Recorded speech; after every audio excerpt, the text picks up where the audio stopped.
Okay, we'll call the meeting back to order.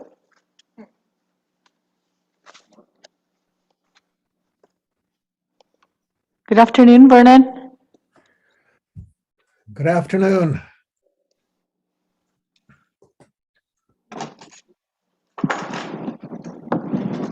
Hello, young lady.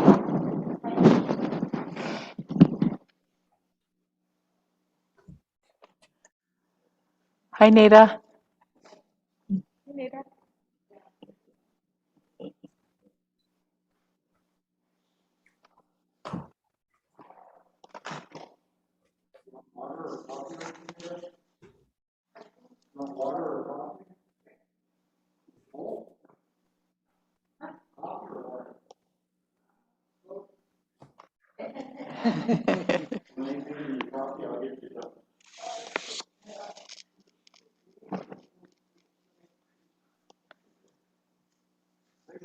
Hanaw saknan Vernon.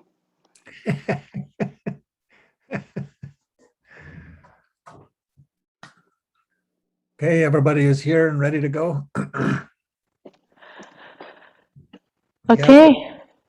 Yeah, we have, let's see what we got coming up for the elders is next week we'll be heading up to you remember we had a meeting early on with the Kootenai National Forest about the Black Ram project, which was part of old growth timber area that there was some concern about what they were, and one of the environmental groups sent a letter, in fact, sent a letter also to the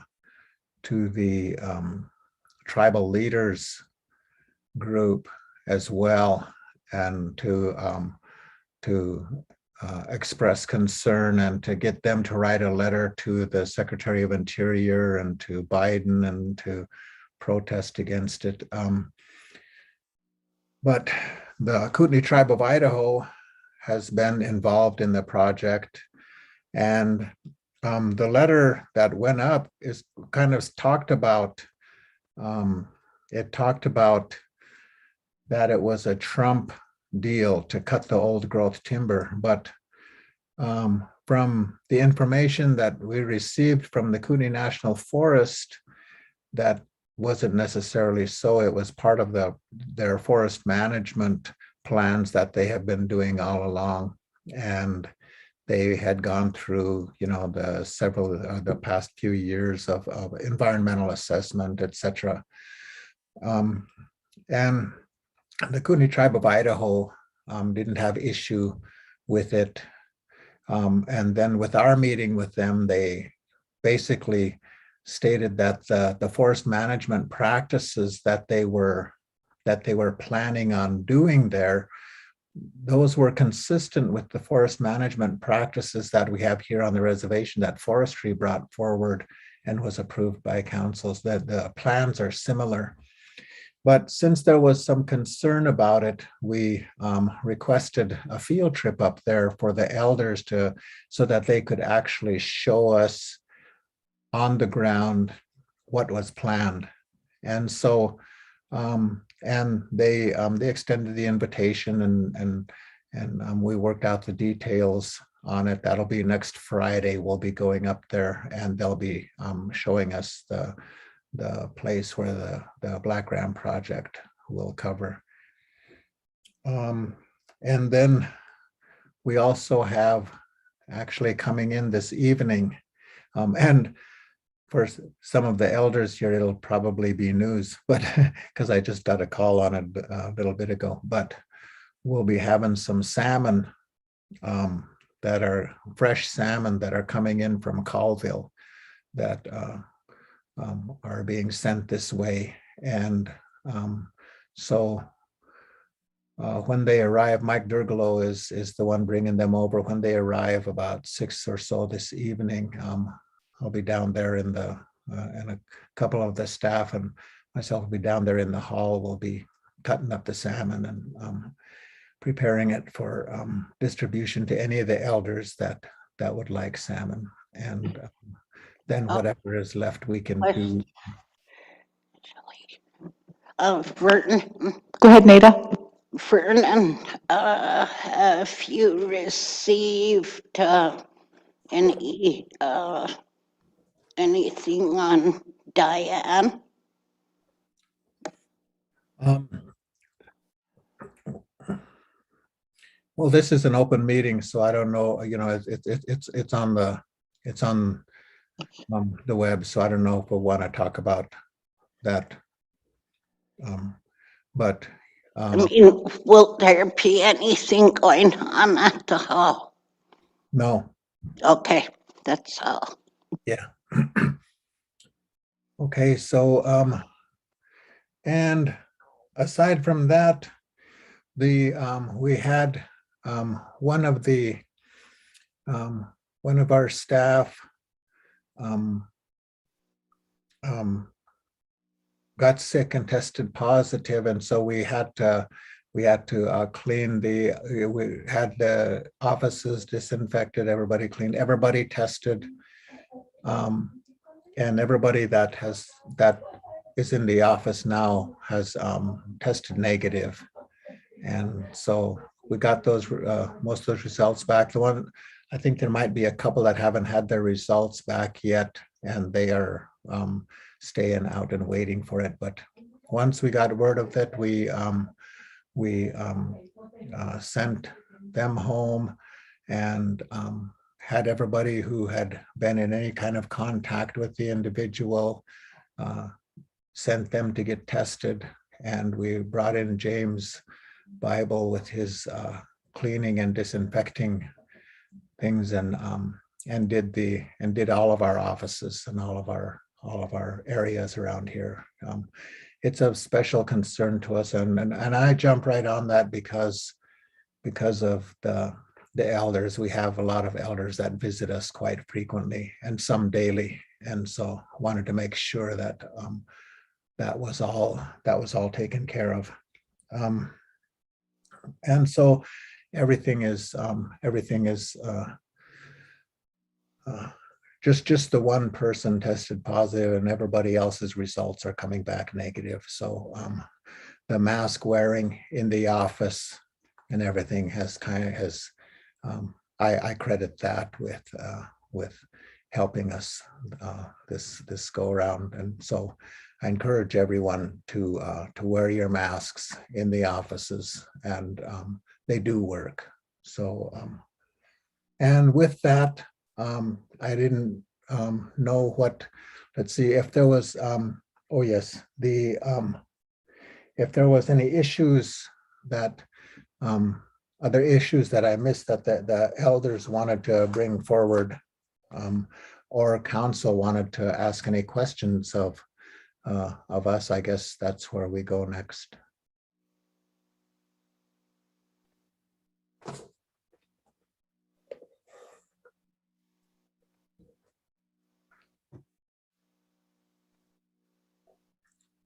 Oh, short afternoon then, huh? Well, pretty much it was just those items that Jen sent you, the traditional values and principles in the workplace, the boarding school initiative, how to kind of roll that out here, the Secretary of Interior Holland's boarding school initiative, and then what was the third one?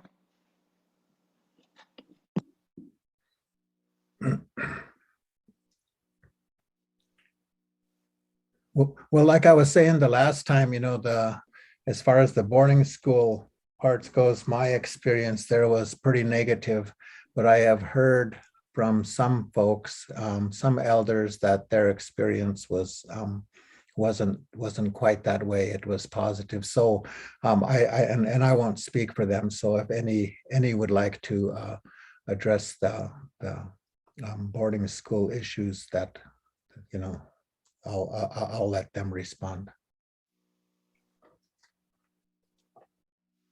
Vernon, Hmm. Jerry Nikolai, I'd like to talk about the recreational activities by non-members on the reservation and the cultural sites on the reservation to the tribal council in particular, every tribal council member. I would like for them to make a list of what they feel should be done about the recreational activity by non-members on the reservation. And if they know of any cultural sites on the reservation, that if they would list those and then give them to the tribal members, the elder tribal members, so we could prioritize that list and let them do that after we prioritize them. Yeah, thanks, Jerry. Yeah, when we get to I was going to see if there was anything new that needed to be brought up, and then ask about what the issues that you guys had all brought forward last meeting, and ask what kind of actions or what has transpired since then, because there's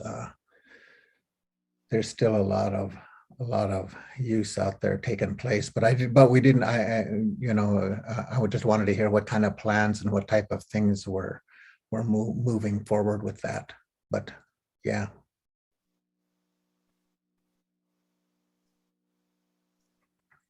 But nothing new as far as the boarding school initiative. No, we just, I had a Zoom meeting with the staff members of the Native American Boarding School Coalition, and they're an education and advocacy group, and they were just reaching out to tribes, letting them know what their services are, and they said they were in contact with a lady named Marcia Small, and she's the one that has the ground penetrating equipment, and she wanted to come out to the Ursulines and do that ground truthing here. So we haven't really moved on that yet. We haven't been contacted by Marcia. So we just kind of wanted to bring it to the elders to see what their thoughts were about that. Well, I thought that had already been done. I thought somebody had shared a map of the unmarked graves around the old Ursulines, but maybe I'm mistaken. Maybe it was a different map.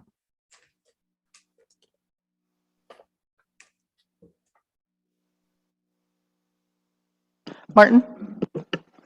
Thank you, Madam Chair, and Vernon, and all the elders on today. I believe that, kind of, I guess, to expand on the ideas with that, the person that did the ground penetrating radar was a college student, and that person didn't ever really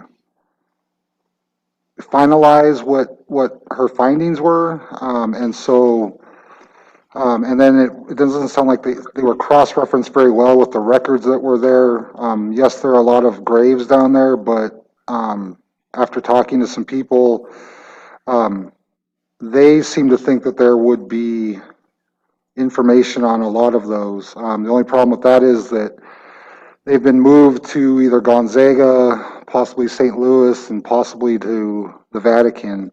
So what kind of my thought with that is, with everything going on across Canada and the United States with all the boarding schools and the graves, my thought with ours was, let's really do the research thoroughly and quickly and kind of finalize what's down there, and that way we'll know for sure what is there, and then we could maybe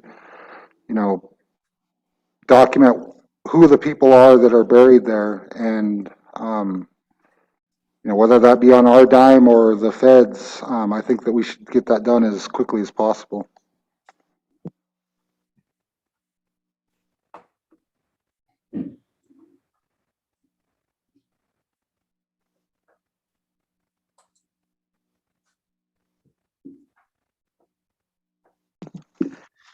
Any other thoughts?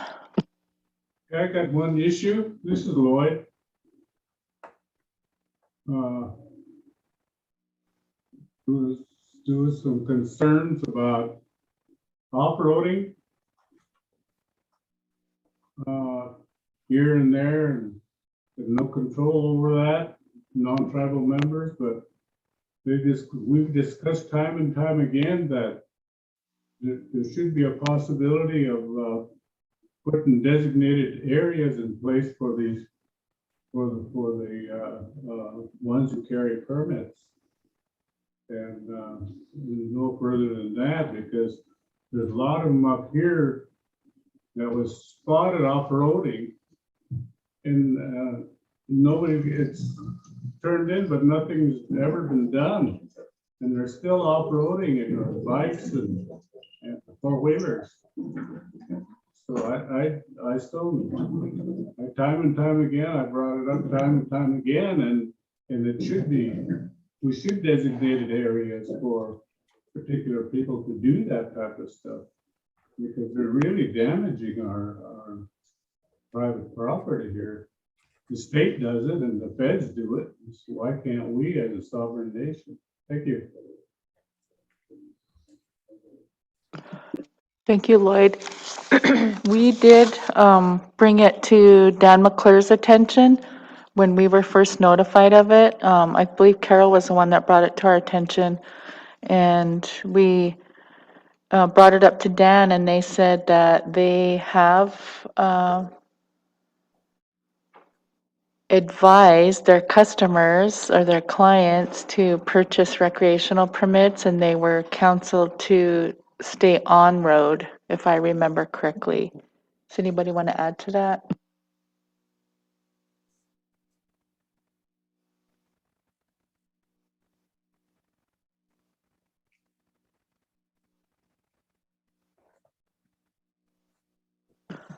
I guess what would help is if we had specific areas or pictures that were damaged and provide those to Dan McClure as the Chief Fish and Game Officer. Well, I think part of the discussion around that issue was about, and I guess what was kind of interested in hearing was if council has furthered the discussion as far as limiting the number of places that are accessible through the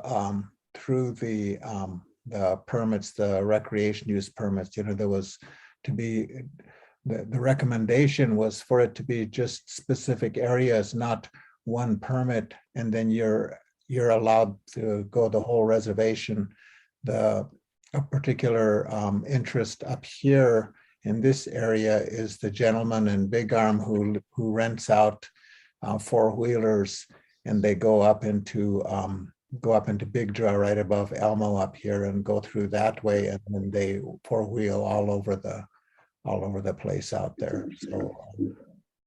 So limiting was kind of, I guess, kind of wondering if there was any further discussion about the permits themselves and whether they would be limited. So Dan did bring several options to us. We talked a lot about, raising the price, cutting off camping, limiting areas for tribal member use only. We talked about gate guards at places more than the South Fork. So there were a lot of options presented to us, but we haven't brought that back yet. Jen, was that what Tom was referring to, that he was going to bring back next week? Okay, so we will bring that back for discussion next week. If there's specifics that you want to let us know of areas that you would prefer that were off limits, that would be good. Madam Chair? Go ahead, Leonard. Yeah, I would like the jetty area off limits. Just because there's a lot of four-wheelers in there that don't stay on the roads and stuff, and that needs to be watched. If not, shut it down, at least have a gate attendant there to make sure they have the required permits. Thank you. Thank you, Leonard. Nada? I'm kind of a hard time here.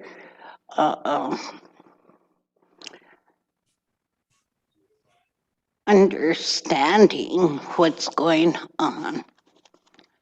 Before council reorganized, everyone, all departments came to the culture elders and presented what they had.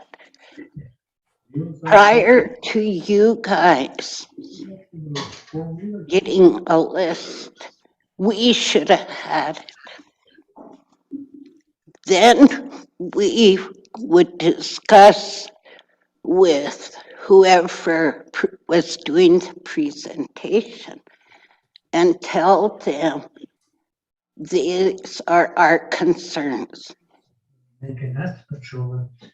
And if it were something that couldn't be done, then we would probably go into some kind of negotiation.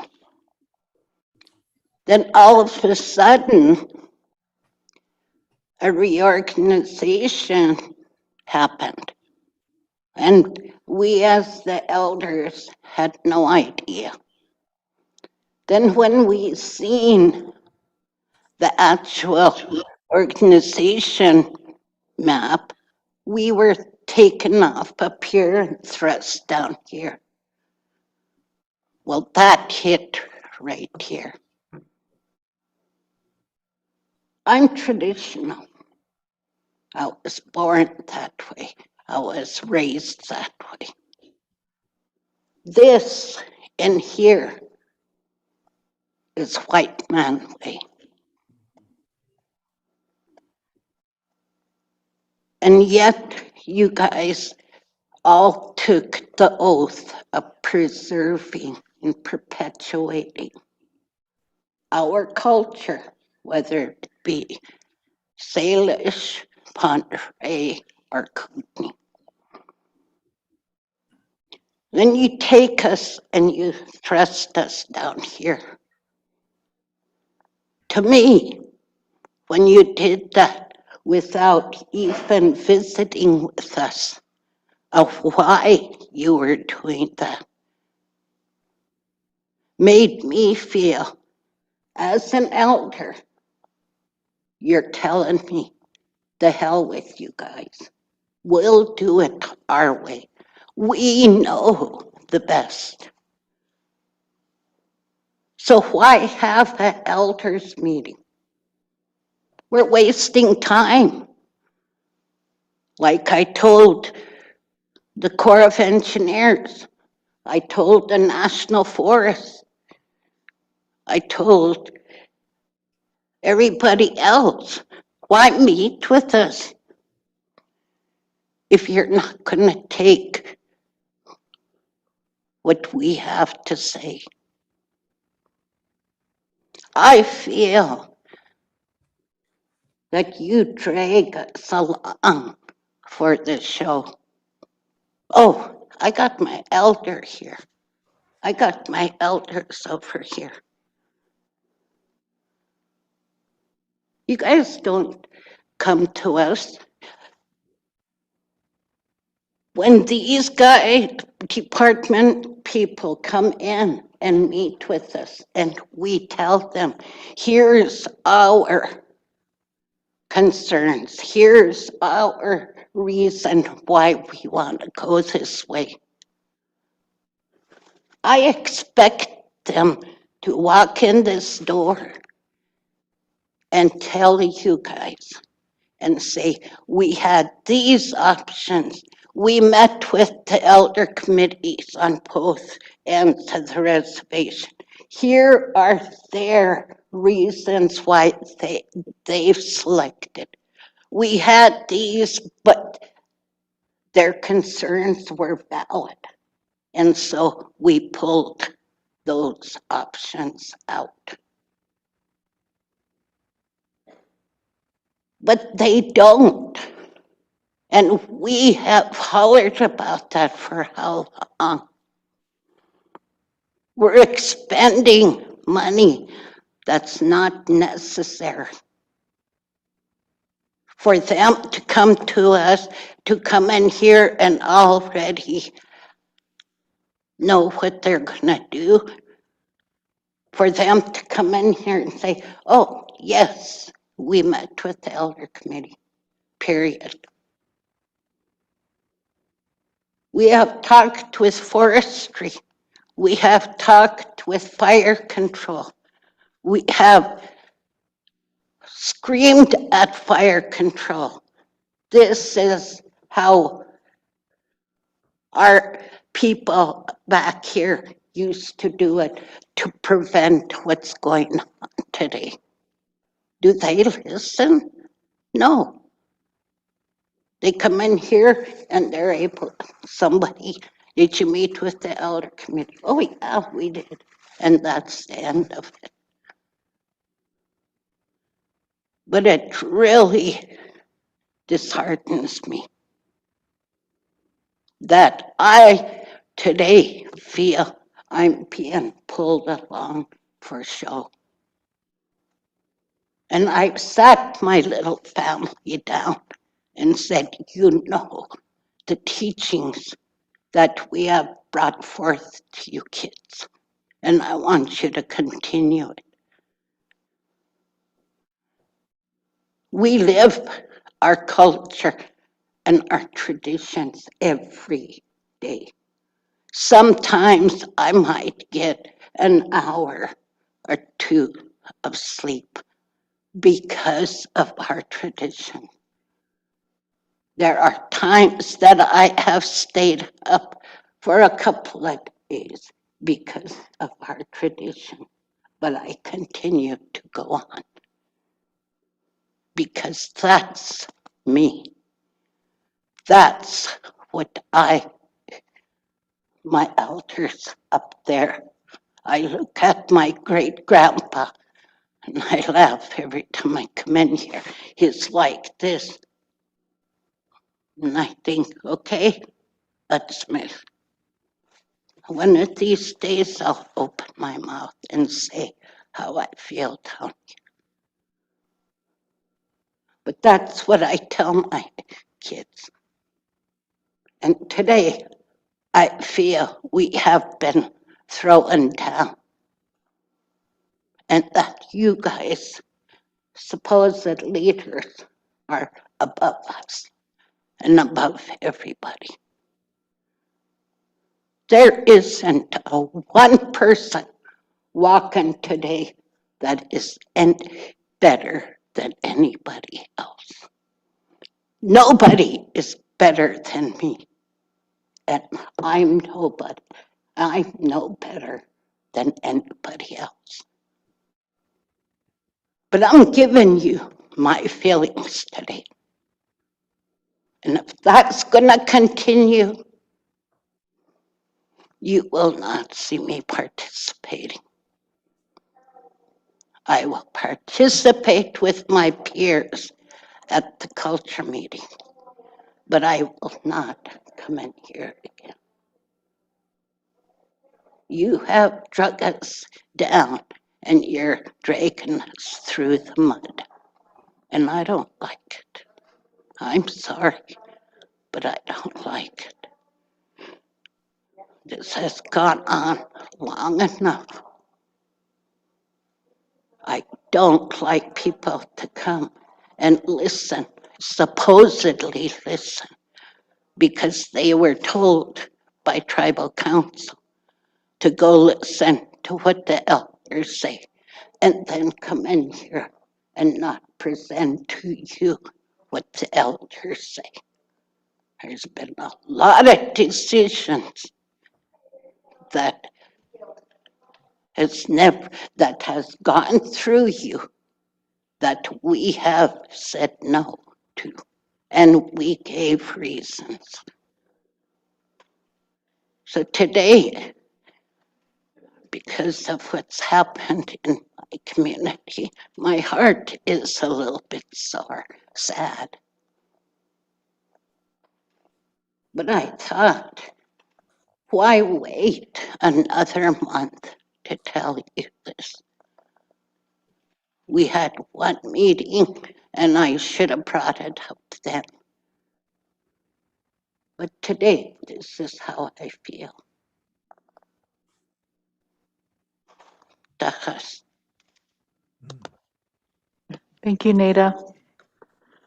So nothing's changed as far as the council's relationship with the Kootenai elders or the Salish elders, as far as them being an advisory body to us. The org chart might have changed, but programs and departments still have that obligation to present all their projects to you. And if something comes before council and you guys have addressed it, but they're ignoring your, what you said, your wishes, then we need to know that. This is the first I've heard of it. The only change that I can see that has manifested itself in the reorganization is that we now dedicate time specifically for the elders and the council to meet a dedicated time. Because before, when we had the just the elders meetings, it was, you know, during council or during the week when, you know, we may have had other things scheduled. So it was kind of hit and miss for us. But now, because it's on our council day agenda, we're all here, you know. Len just joined us by Zoom, so I just wanted to note that. So, but yeah, I asked Jen to check with Dan McClure to see if they're scheduled with you guys to discuss that, because by all means, we want your input on that. So, Sharmel? Thank you. Nada, I'm really sorry that you had to come and express that to us, but I'm glad that you did. I think that this is the kind of this is what we need to hear from you, and I don't know, you know. First of all, I want to say that I think that there's been a difficult situation here for a lot of years. I can think of other times when, at least I've been to elders meetings where I've heard the frustration that the decisions that are made at elders meetings don't get carried out. And so I think that this isn't a new problem either, but it's emphasized now. It seems like, according to how you just described your feelings about the reorganization, it seems like it's kind of highlighted and emphasized the lack of transition of the advice and the wishes of the elders throughout the organization. So I really hope that we can figure out how to, and exactly where we need to address this. And I believe that that's a part of the question of, you know, how do we live up to our mission statement to where our values and our traditions and everything are recognized and carried out every day. So this is a thing, something that we all need to take seriously and figure out what to do. I mean, I mentioned once before, maybe we need to just put those boxes back up on the org chart, showing the elders advisory committees where they were in the past and where they should be.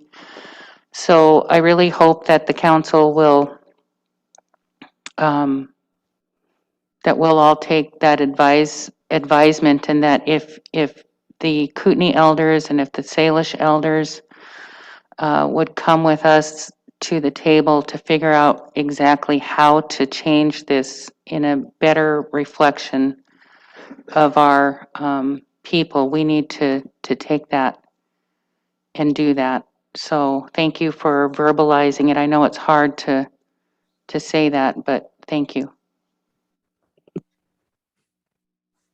Go ahead, Nita. Okay, just in response to that. Whenever you, as our leaders, are going to do something that is going to impact everybody, that's going to impact our traditions and our culture. Meet with the people first. Because if had you came and told us, this is our plan, this is why we're doing this. Maybe we as elders wouldn't feel the way we do. Then to just go ahead and do what you did.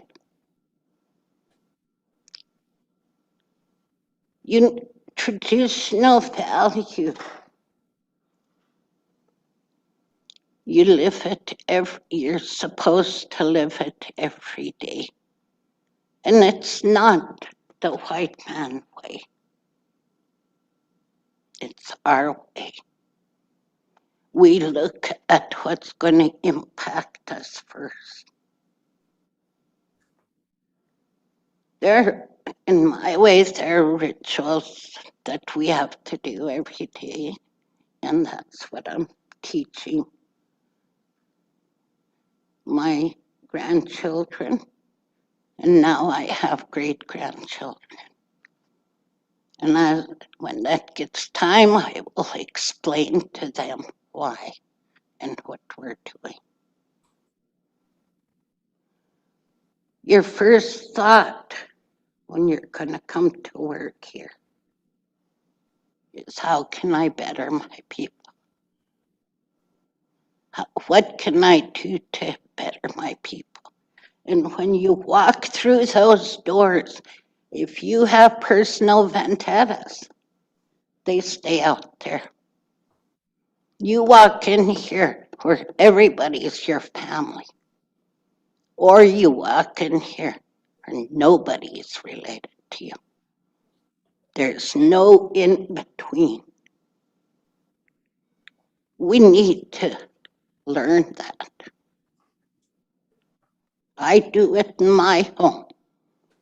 Somebody gets in trouble, they all get in trouble because somebody knew better and should have said something. But I think, and I'll accept what Shelley said, and try not to feel the way I do. But it's going to take a while, because when you thrust somebody the way I feel I was thrusted, it's going to take time to heal. It's going to take time for me to gain, to look at and say, I trust you again. But it's going to take time. And again, when those department people come in and you have asked them to go through the process, and you ask them, have you met with the culture committees? I would ask them, so what did you gain from that? Are their thoughts, their feelings, their teachings, are they incorporated in what you're bringing before us?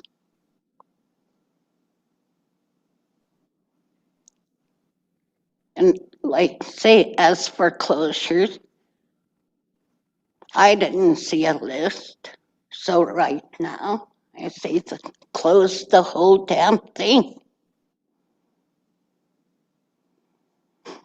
There are so many people that have moved to this reservation. I was in line to get my registration, and the lady that takes care of the registration, she was walking by, and this lady in front of me said, "Hey, how come our lines are so long? We have to wait hour and a half. Some people have waited 3 hours. Why?" She said, "Because it's the influx of the people moving in." She said, in 1 month, in May, 1,300 people moved in. 1,300 in 1 month moved into Lake County. So can you imagine how many more came before that and who's coming? So yes, our resources are going to be more damaged. And we need to really look hard at that. I go up and pick berries. Unfortunately, now I can't because of that fire. And I'm ticked over that, and somebody's going to hear from me on that. But I was up there picking every single day last year in the month of August. I went up early in the morning. I got home after dark. I never did see one game warden drive through. I ran into a lot of people from Oregon, people from California, Texas, Florida. Oh, it's just beautiful up here. We were told by our friends to come up here and we could pick. And I said, if you're a member of this tribe, you're not a Kootenai or you're not a Salish. Oh, but we have Salish blood. I said, but you're not an Indian. And she said, why is that? I'm on the rolls. I said, exactly, period. Because if you were traditional, you wouldn't sit right here and pick the berries. You'd go down a mile or so and find your own patch. Because Native people doesn't do that. They don't grab from somebody else. They wait. If they get invited, then yes, they're sharing. I said, so you're not Indian to me. And she turned around and said, come on, sister. We're even getting kicked off of our own land. I said, exactly.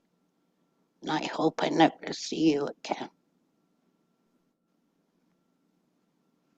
But yes, we don't have enough game wardens, and I'm glad to hear there are some coming. Then hearing they're going to be stationed down here at the bison range. Well, we need more up north. Our woods up north are just as important as the South Fork, and maybe more so. But some of our resources out there need to be burned.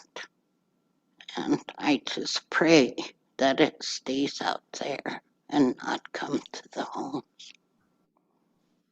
So, that's Thank you for that, Nada. Yeah, we've had those same concerns and the same conversation with Dan and Tom about enforcement and signage and just the carrying capacity of the land. Because I think those of us that do go in the woods, we've experienced those same things. So, Carol, did you have something? Yeah, I did, Madam Chair. Vernon, I was wondering, I'm just curious, was this brought up in the Elders Committee about the org chart? And was there a discussion? And I have a follow-up. The well, let's see, after it was approved, then we introduced it at the next elders meeting. Yeah. Okay. Yeah, okay, so I want to start out by saying, Nada, this org chart is not cut in stone. And I think it's important that we understand that it's not implemented. And what I mean by that is that we're in the process of hiring people to oversee these departments that, to make sure that things are followed through on. And we had a really good discussion with the Salish Culture Committee on the same discussion. And just to paraphrase that, it didn't make a difference exactly where they were on the page. They were just glad that they were a part of the big picture. And, but where they were placed was not as important to them. And I want to say, going back to the implementation, after we get individuals hired, then there might be some slight changes, but right now, I can't imagine there has been any change from the date that and Madam Chair, you can correct me if I'm wrong, there hasn't been any changes or implementations of anything until we have those positions hired. So nothing's changed really to this point. So if you've seen changes, I'm not sure where those come from, but we are concerned with it because, everything that the culture committees do, everything we do, they fit hand in hand. We don't move very far without at least getting advice from the culture committee.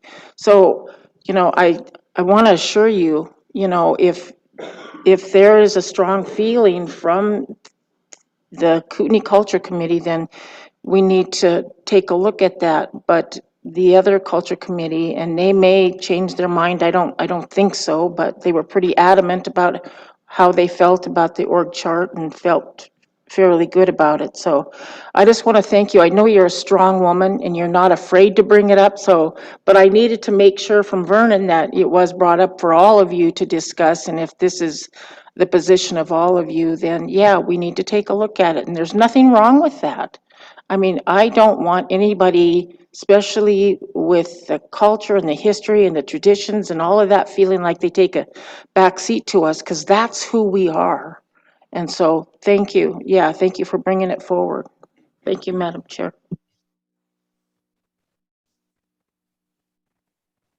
Madam Chair? Leonard? Yes,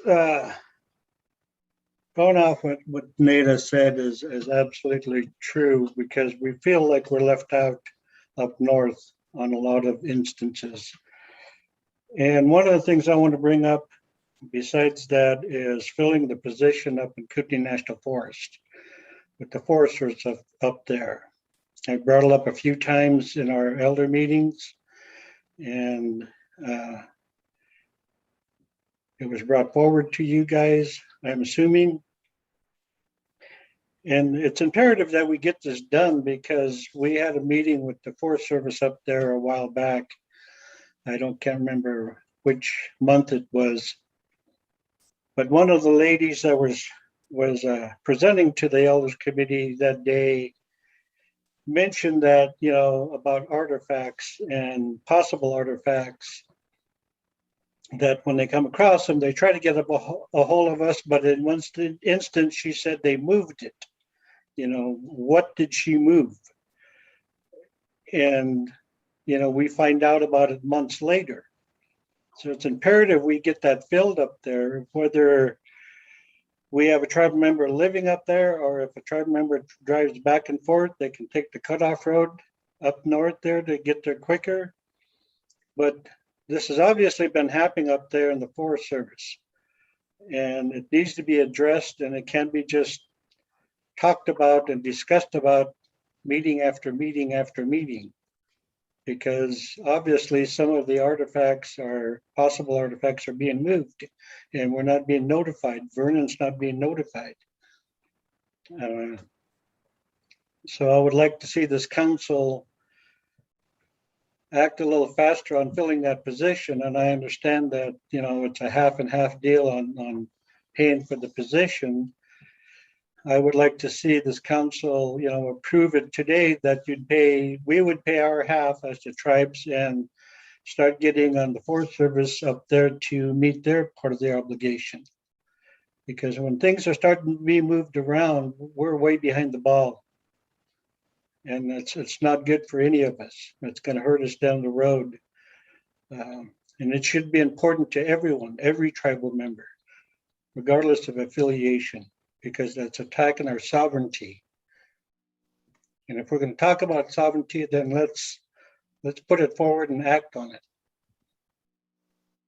You know, in saying that, there was just this case in Idaho with the Coeur d'Alene tribe that they won in the Ninth Circuit about tribal courts and fines, that the Ninth Circuit found that, you know, they can do that and the federal courts have to uphold it. So if a tribe member is fined in tribal court and if they don't pay, the tribes can take it to federal court and they will enforce that judgment, whatever it may be. And I hope this council is aware of that and our legal staff is aware about and print that out and keep it in the forefront, because that's sovereignty and we won sovereignty there in that instance. And we got to keep that going and let them know we're going to use it and we will be using it. It's important. There's nothing wrong with talking with the other sides, but we got to stand strong on our sovereignty and our tribal history and our culture and spirituality. It's important. Thank you. I got a couple other things I'd like to bring up, but I'll let anybody else talk who wants to talk. Thank you. Thank you, Leonard. Yeah, Um, Madam Chair. Go ahead, Levi. I would like to know when the reservation was opened up, all these areas to the non-members, because back when I was a game warden, they had certain areas that they could go to, and a lot of areas they couldn't. And I have never read anything that said that they could go any place they want. Thank you. Carol? Levi, it looked like your hat was talking. I think it was, when was it open, Mike? You can probably answer that quicker than anybody else. Mid-70s? Early 70s? Was that when they implemented the permit system? Okay. So Vernon and I will work on the Kootenai National Forest position. We'll coordinate on that. Because I'm not sure, he said it wasn't in the KCC budget, but I'm wondering where it was in the organization, you know, because it's been years since that position went away. So we can, Vernon, if you and I could meet on that and figure that out. Yeah, and initially when I first got here, I thought that it was part of the KCC budget and thought it would be short order as far as, you know, all I would need is for Kootenai National Forest to agree to pay their half, and then, but it after looking at our budget, it's not in there. It might have been in preservation, but I'm not really certain. I don't know where that one came from. Vernon. But Carol? I do want to, yeah, I was going to, thanks for bringing that up, Leonard, but on our trip up there, when we meet with them, I was going to bring up to them, try to get from them, if they would commit to half, then I could come back to you guys and say, okay, they're committing their half, will the council commit to our half, and we can get it advertised. But yeah, but that's all right. If we're going to commit first, then that's probably even better. So sorry, Lawrence. Carol? Yeah, Madam Madam Chair? Chair, I just wanted to ask the question, Vernon, do you know about the skull that was found in Flathead Lake? Has that been, are you aware of that? Yeah, I think that they was trying to work with preservation because it was determined that it was historical, wasn't a recent thing. They identified it as Native American, so must be Kootenai, but I'm just kind of they haven't contacted us ourselves, but I think they're working through preservation through the TIPO. Okay, yeah, I just was wondering if you were aware of it. It was in the paper, Lake County papers, so thank you. Mhm. Lawrence? Yeah, I was just, when we first started that program, it was an IPA assignment that we used, and we assigned Pat under the intergovernmental personnel assignment. And the budget was in the cultural committee, half of it, and Forest Service in the other half. And then that fund was turned over to preservation, I guess, is what the way I understood it. Oh, Thank you, Lawrence. Madam Chair. Nita? Lawrence, that it came, when the IPA Pat up there, he was the rights protection officer for the tribe here. And that budget, what part of that budget there went with him. And so it was coming out of Portland into preservation. I know that because I did it.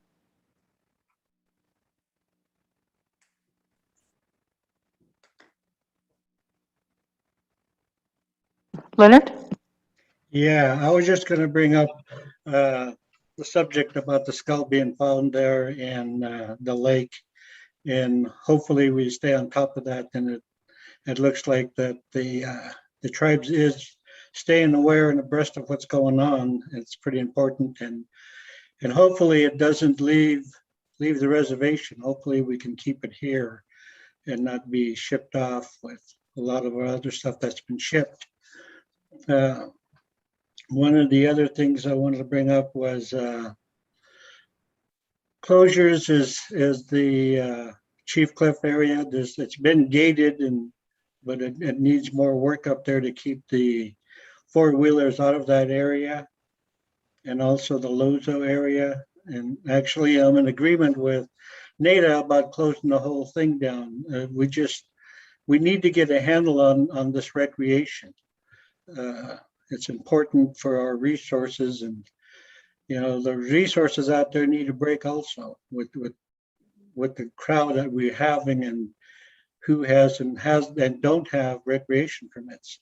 And we definitely got to take a look at our fees, and they got to be changed to how you're recreating, whether you're walking in or bicycling in, or a four-wheeler or side-by-side or horses. They all need to be different fees because there's different damages with those types of recreation. So they should be, the fees should be according to what's being used out there. It's pretty important, I believe. So thank you. Anita? Thank you, Madam Chair. Thank you, Nada, and all the others that's joined us today. Guess one of the questions I have is, and I don't know if they take minutes of the meetings. A couple meetings ago, I can remember Vernon talking about the organization. So we didn't know that you felt like you're not being heard. And I feel really bad because, like you said, that's the first thing we say is, well, we put it through the elder committees. And we don't know what the results of those are if you disagree or agree or have other ideas. So, and I know a lot of the stuff is confidential. You couldn't put everything out, but that would sure be a way of making sure that either the chairperson or someone gets your issues. Because I sure don't want to sit here like today and find out now. I'd rather have people come forward first. So Leonard, the other thing, I do agree with you on our resources, and Lawrence could tell you the talks that we've had that, you know, I said that we should shut it down for 5 years and let it regenerate. I mean, the amount of people who's using our resources, and it doesn't come back, not unless you stop it. And like Nada said, the amount of out-of-state people that are just everywhere. They just figure that some of them don't have permits, they just pull off, but they just figure if they do have a permit, they can do what they want to. And that's from Evero all the way to Elmo and Dayton and Big Draw and all over. So we have discussed that with Tom and with Rich and them. I hope we can have further discussion on what we should do before it's too late. So thank you. Madam Chair. Go ahead, Leonard. And with that, thank you, Anita. I appreciate those comments. And it's not just a recreation by a vehicle or horse or what have you. It's them taking resources off our properties is a really big issue with me. Whether it be firewood or even pine cone, because we collect pine cones ourselves for seedlings and those types of things. I was going through North Crow a couple of weeks ago. I can't remember exactly when, but there was some cars down there parked off the road and they had Missoula plates. Of course, we're part of Missoula County, so I can't say they weren't tribal members, but you know, there's a possibility they weren't. And you know, our game wardens and our police officers it's a thin group, and we need to double those, you know. And I know it's always comes down to money, but we got to start spending more wisely what money we do have and put the resources into the resource money into protecting our resources, and that includes our land, let alone the membership. Because you know, you can't have one without the other. One starts falling and the other falls. Vernon mentioned that we're doing a field trip next week, the 27th. And they called me, and of course I signed up, and I requested to take my granddaughter. I only have two grandkids living here on the res, all the rest are off. But I told her I wanted her to come because it's important to learn these things. So I extend the invitation to the council. I think it's important that you guys show up. Maybe not all of you, but it'd be great if you did. But you guys also got to see the north end and our Aboriginal grounds in Libby and those places in Kootenai National Forest, and see it through our eyes instead of just hearing it from our mouths. Thank you. Thank you, Leonard. So are you guys meeting somewhere at a certain time? Yeah, we'll be leaving here at the culture offices at 9 o'clock.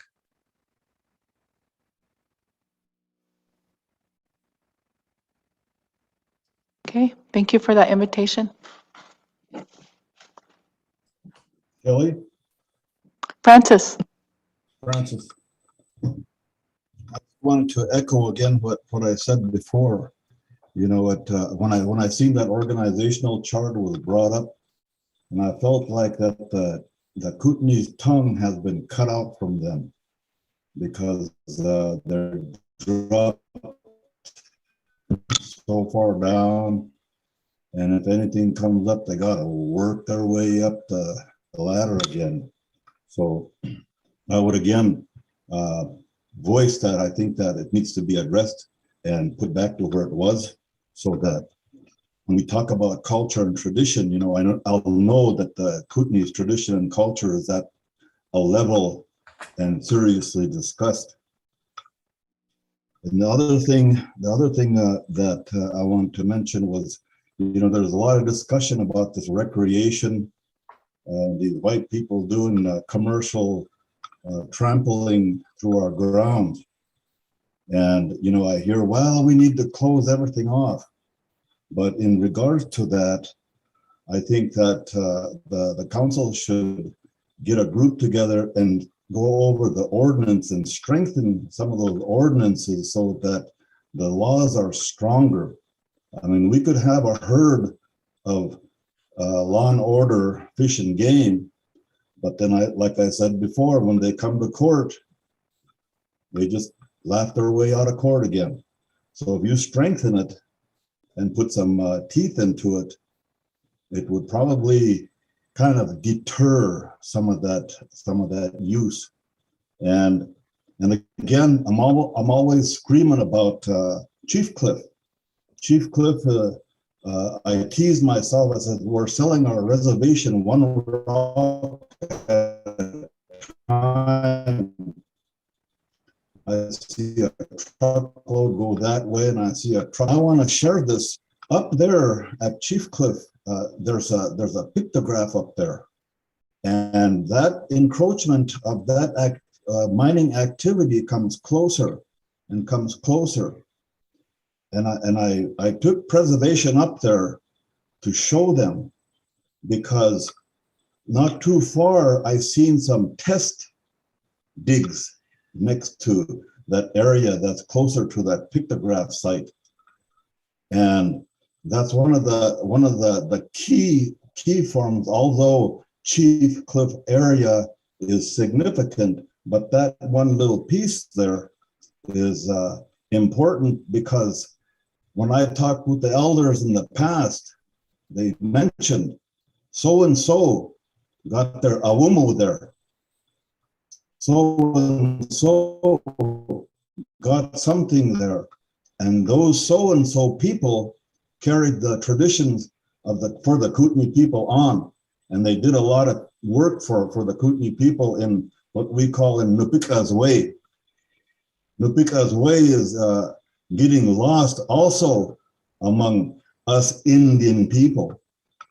So I think that with that ruckus of recreation and so forth, that's diminishing it quite a bit.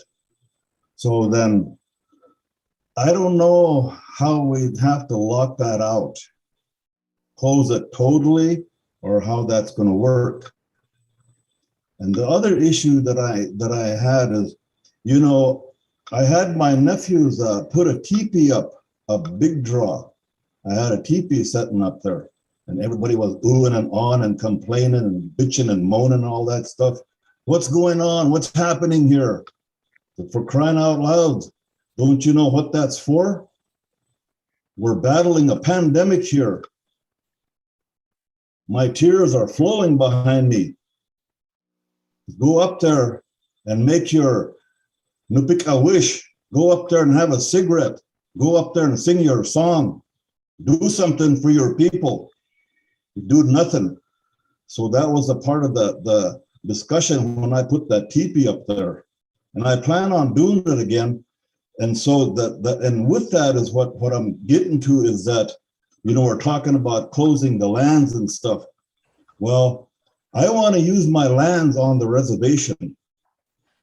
If I want to take my teepee and go down to the river, or if I want to take my teepee, I want to go somewhere on the reservation on Indian land and set it up and do something for a few days, I want to have that right to be able to do that. I don't want to be kicked out of there because of some rancher I don't want to be moved out of there because of some horse raiser. That's what we're fighting against. It's not only the recreationists, we're fighting against those ranchers and agriculturists out there, plus the Suyapi people on fee land. So that's what I wanted to mention on that recreation thing. And basically traditional views and continued practices. We don't practice. Clowns at a circus do the practice. But that's the thing I wanted to share with you. And I would ask that you guys really strongly look at your organizational chart and placing the Kootenai Culture Committee and the Flathead Culture Committee back where it was. I remember I echoed what NATO was saying, because when them people back then did that, that's why they wanted those places there for the cultural committees, so that we know they're talking about their tradition and language and all that thing. It only doesn't come around during an election. So that's what I want to leave with you. Thank you, Madam Chairman. Thank you, Francis.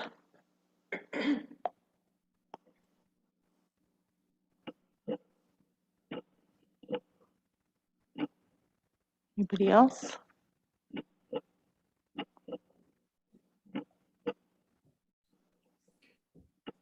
Madam Chair, Oh, go ahead, Leonard. I'll go ahead, Vernon, I'll go after you. I was just going to say that, you know, all of this that is being discussed, you know, it is kind of the standard practice that the tribe kind of got used to, was making plans and then bringing in the cultural perspective after the plans had been made. And some of the departments, you know, I got to give credit to forestry, because they're trying. You know, they came and Tony Jr.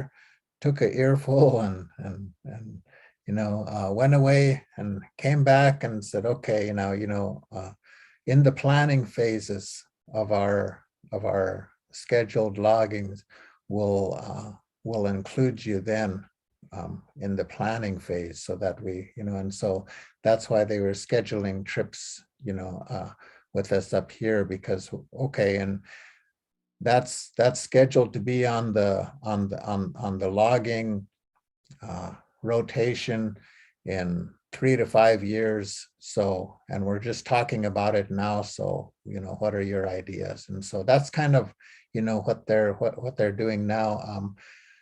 A real important area up here to the folks up here is up in the Hog Heaven area. And so after was waiting for after the heat and the smoke to settle and go away, and then we'll be scheduling a trip up there with the elders, because they want to learn what the issues are. But that's kind of the paradigm that is kind of, you know, coming out of all of this, you know. You know, if you don't get insulted or hurt by any of the things that get brought up, you know, then you know, what we would hope that you would get out of all of this is, you know, the inclusion. If elder and cultural concerns are the important part, then they should be a part of it in the discussion phase, you know, because you know, the question was, well, was it brought up at the elders meeting? Yes, it was, but it wasn't brought forward to us until it was already approved as an organizational chart.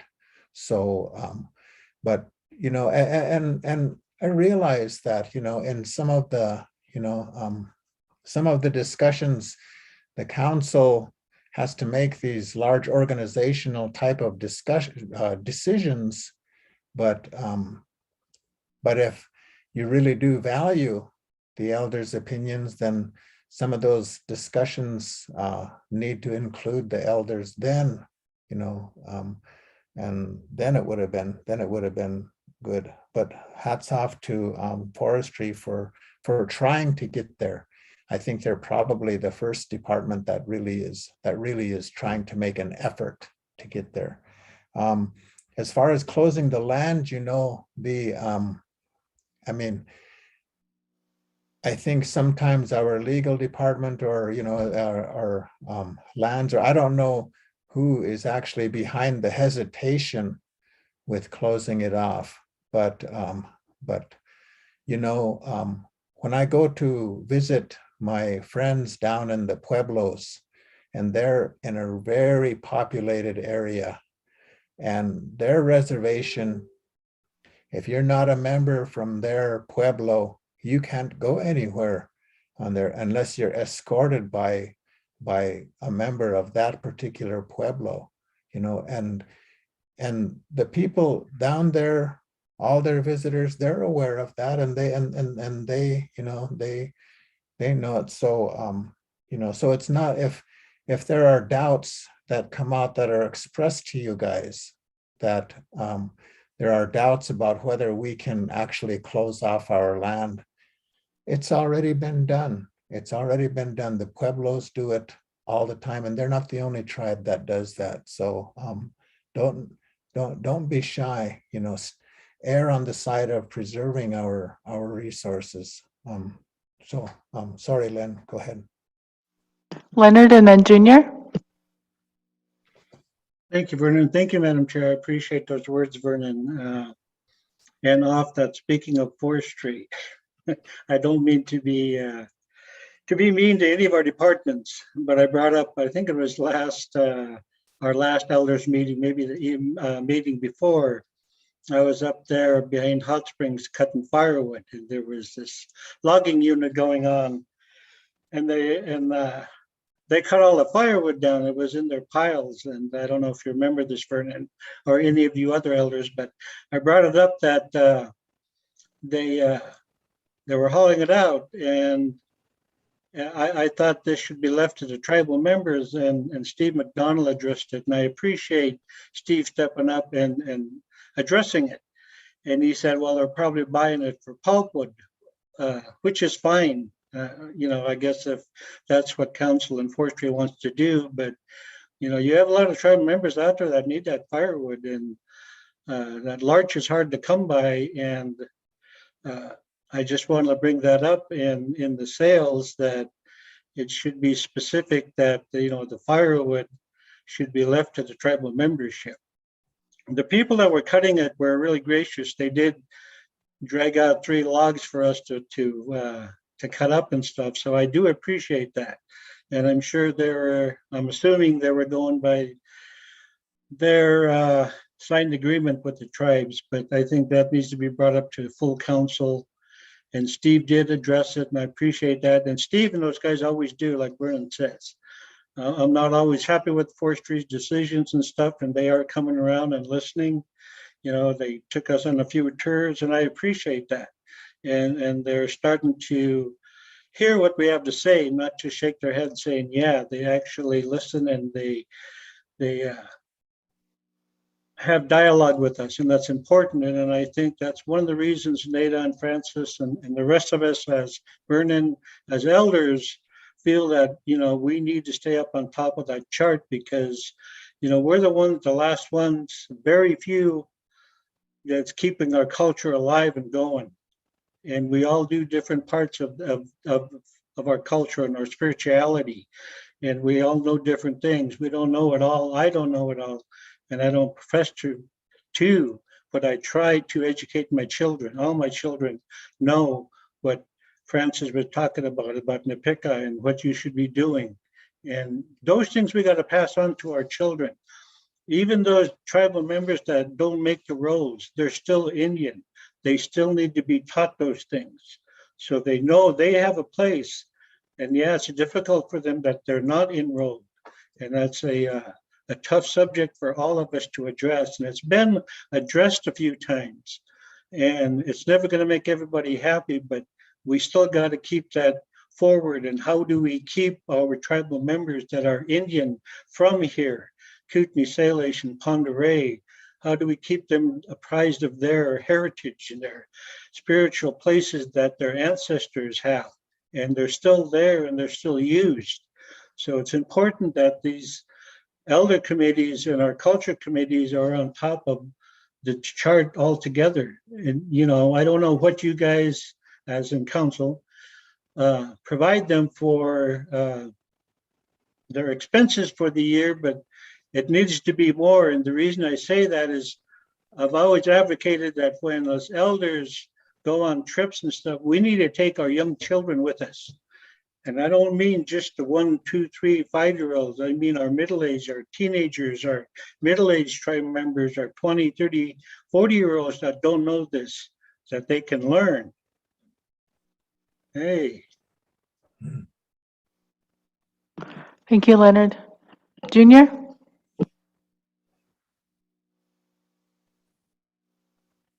Good afternoon, everyone.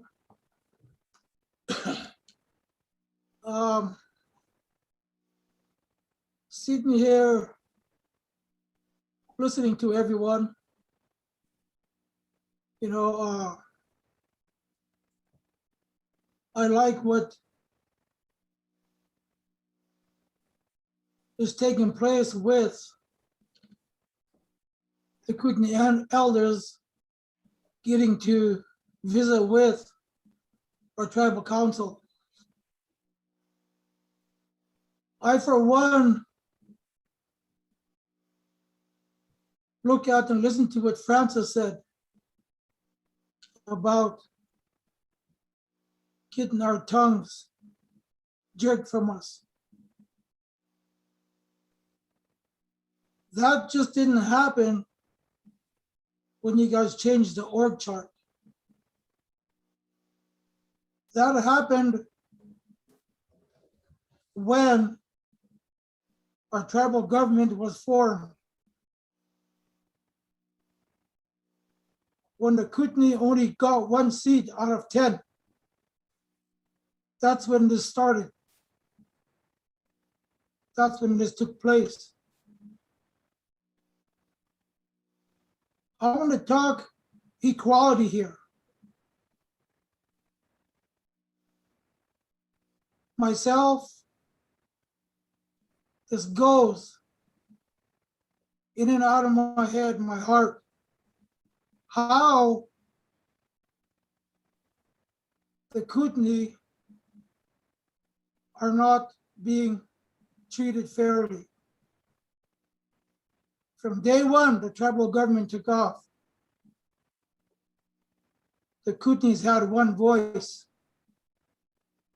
Today, I don't even think we have a voice. I could go on and on and on.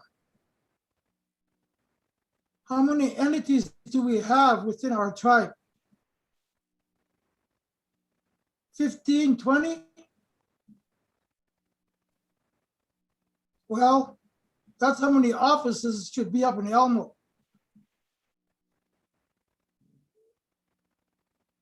There's Kootenai, Ponderay, and Salish here. Can any of you councilmen really say that the Kootenays are being treated fairly?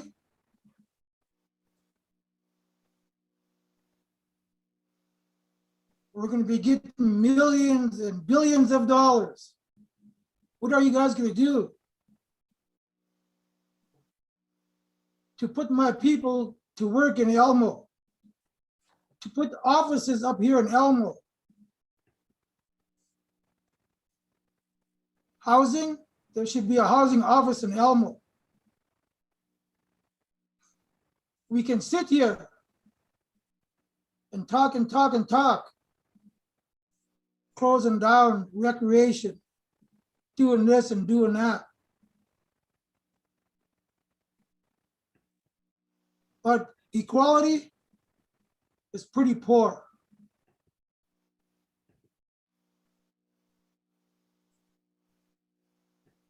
I hear this Kootenai got fired, this Kootenai got fired, this Kootenai got fired. No equality here. Tell me one good reason why the Kootenai shouldn't split from this tribal government. Tell me. Tell me one good reason why we shouldn't. Mike, do you have a reason?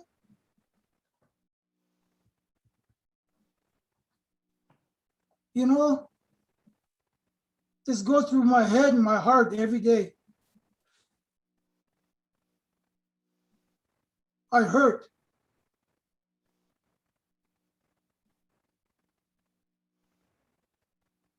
Because you can't say that we're being treated fairly. Because we're not.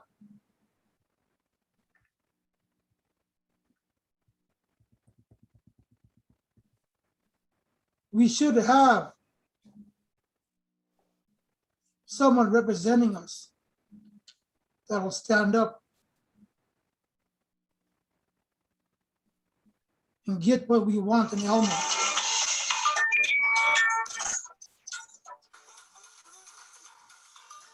Sorry about that. But that's what I think about every day. I don't know if you guys think about it. We lost your sound, Junior. Can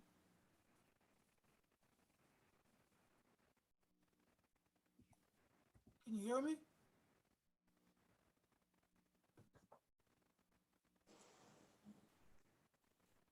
Junior, you gotta turn up your volume or you're muted. Sorry, Madam Chair.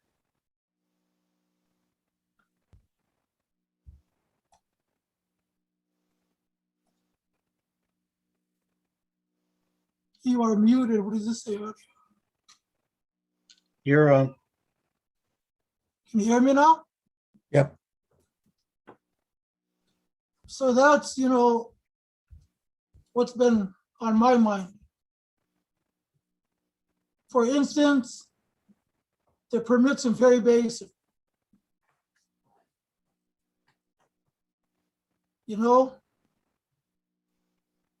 We should get half of that.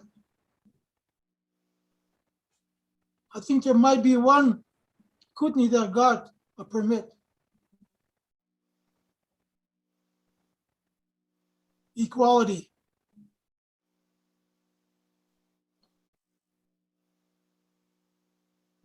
It's not there. I try my hardest to listen to the council, how they're going to better work hard for the people. I believe they do in some respect, but we're always left out.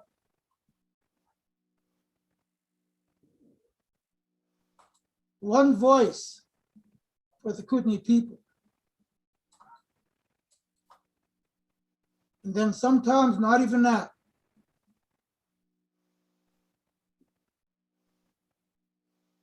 I don't know what goes through your mind, what goes through your heart when it comes to equality. Everybody talks about it when they're running for council. But do I see it? I don't see it. Now they're going to get 10 more game wardens. Is there going to be any Kootenai game warden?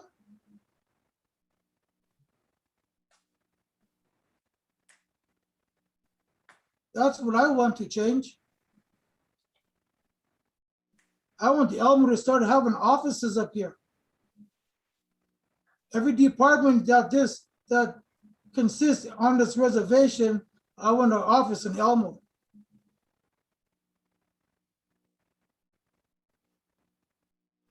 I think you guys should know why I want office in Elmo.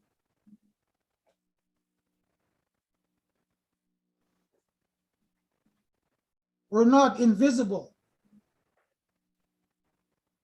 We're not invisible.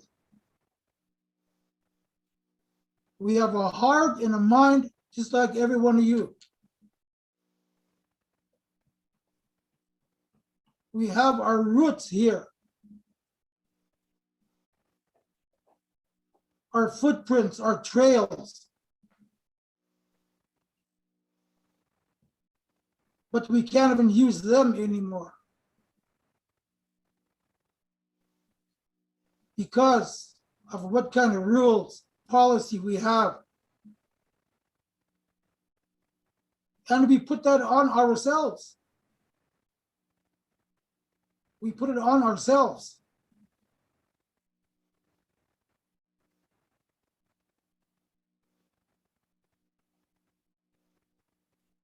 It's pretty tough. It's pretty hard to sit here and watch what's going on, what's taking place out there.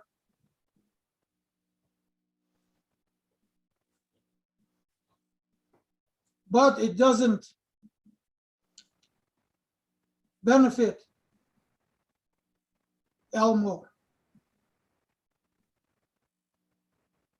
We have nothing. We have nothing. How do you expect us to live from day to day to day? We have nothing.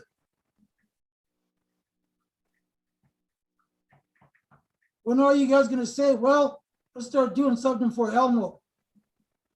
When is that going to happen?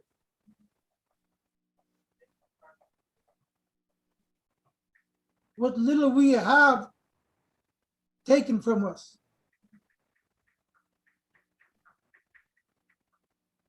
How do you expect us to grow, to survive? We have nothing. Our people are even starting to leave Elmo because there's nothing here. That's what our representatives should be doing for us.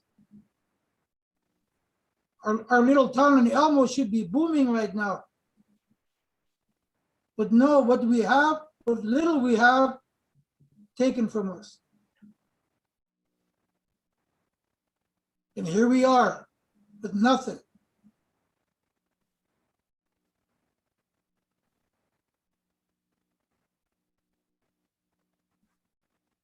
Why should we even stay connected to the Sailors Pond? Why? To fight over the crumbs that you guys give us? Because that's what happens. I used to work for our youth in Elmo. Well, this year, this summer, I didn't see too much happening with the youth in Elmo. There was a little, but not too much. Where's our representative? Why didn't we have that here?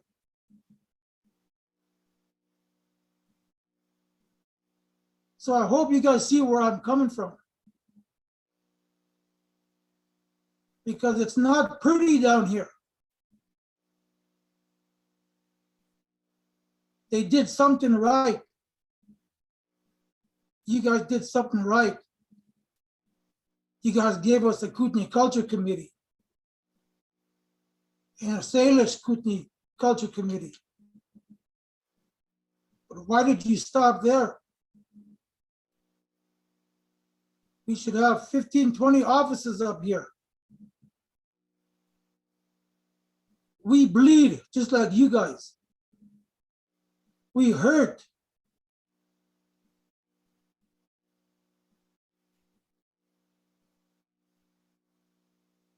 I know we're no better than anyone else here. By George, we're sure on the bottom of this totem pole here. When are you guys going to help us? When are you going to start changing how our tribal government operates? When are you gonna start making my people happy again? When are you gonna start letting us work? When are you gonna start letting us help our own people? Never?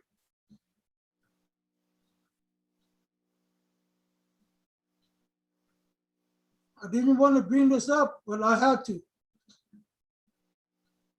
I'm sure all of you see what I'm talking about. I know you guys do.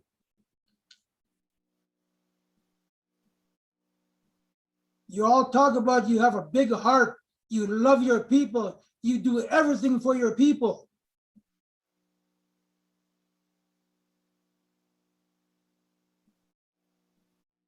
Maybe a select few get help. A select few in Elmo get help.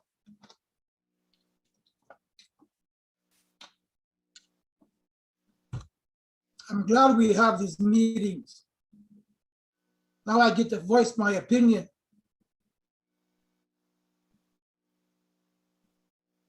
That's the way I feel today. And I hope I touch you guys' heart. How you guys leave us out. How Elmo don't have nothing.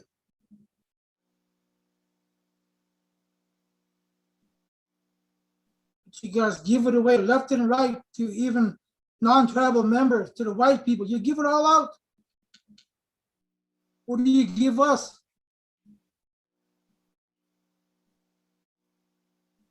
What do you give us?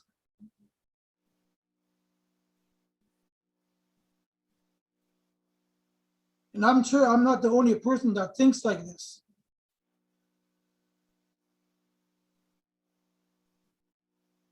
I don't want to have to get down on my hands and knees and start begging. I shouldn't have to do that. Out of your heart, you should stand up and you start realizing what's taking place in Elmo and start changing it and start helping us.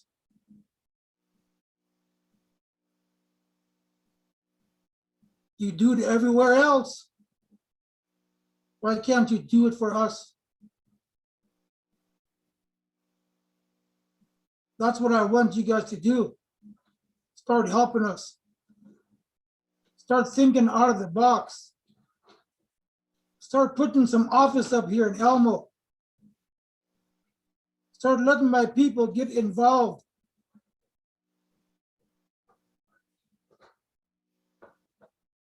When are you guys gonna start doing that?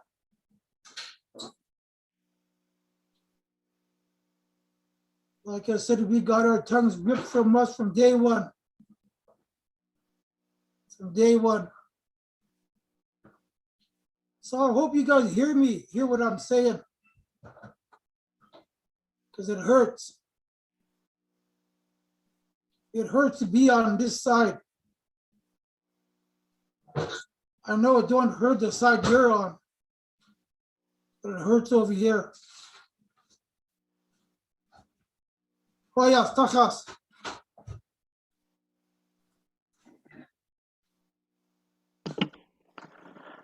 Thank you, Junior. Pardon? A break? Well, we have 20 more minutes. Sure, sure. So Vernon, I'm not sure if you got the language and culture resolution last time.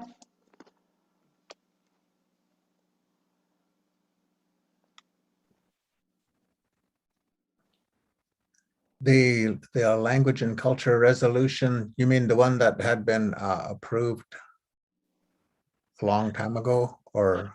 No, no. So just recently we passed, I think, 7 resolutions. Oh, And yes, oh, yes, yeah, I remember that. so one thing, when we're talking about involving people in on the planning stages, this was one thing that we wanted to present to you guys, and maybe we can dedicate our whole next session on this. But the focus is on, well, back when you were on council, we had that strategic planning session, and we decided one of our top 3 priorities was cultural perpetuation. And so to continue that, we recently passed all these resolutions that had to do with that, economic development and health and wellness. So this one talks about language and culture. And so we wanted to have basically, I guess, a session dedicated to that as far as what ideas do you want for the community to incorporate language and culture. So I'm just going to leave that as food for thought. And, we kind of brainstormed when we were talking about these resolutions. We talked about a lot of things, language classes and schools, sign language, teaching our kids. I mean, we had a lot of good discussion, but I want to leave that with you guys to have your own discussion about that. And then the next time we have this session, maybe we can just focus on that as well as any other, current issues. But can you send that to Vernon, Jen? Okay.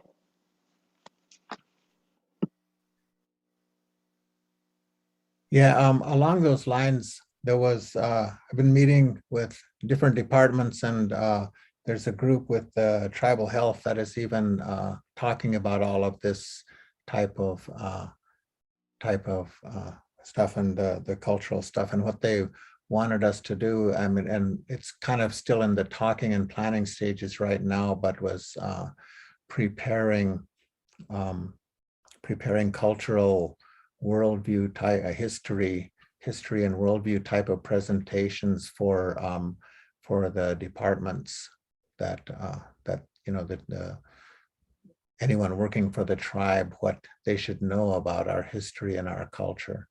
And but those were still in the talking stages. And Jonathan was and some of the folks at Tribal Health was kind of arranging, having those meetings. And so I was invited to them. And so we've been kind of discussing that on what that should look like. So, but it's, like I said, it's still just in the discussion phase right now. Okay, so yeah, not just for tribal employees, but for all of our people. We need to really get creative here and, think about youth activities and how to involve the elders and, you're talking about visiting Aboriginal places and all that. So I know we'll get lots of good ideas from you. So this is where we get creative and think outside the box, come up with some really good ideas. Yep.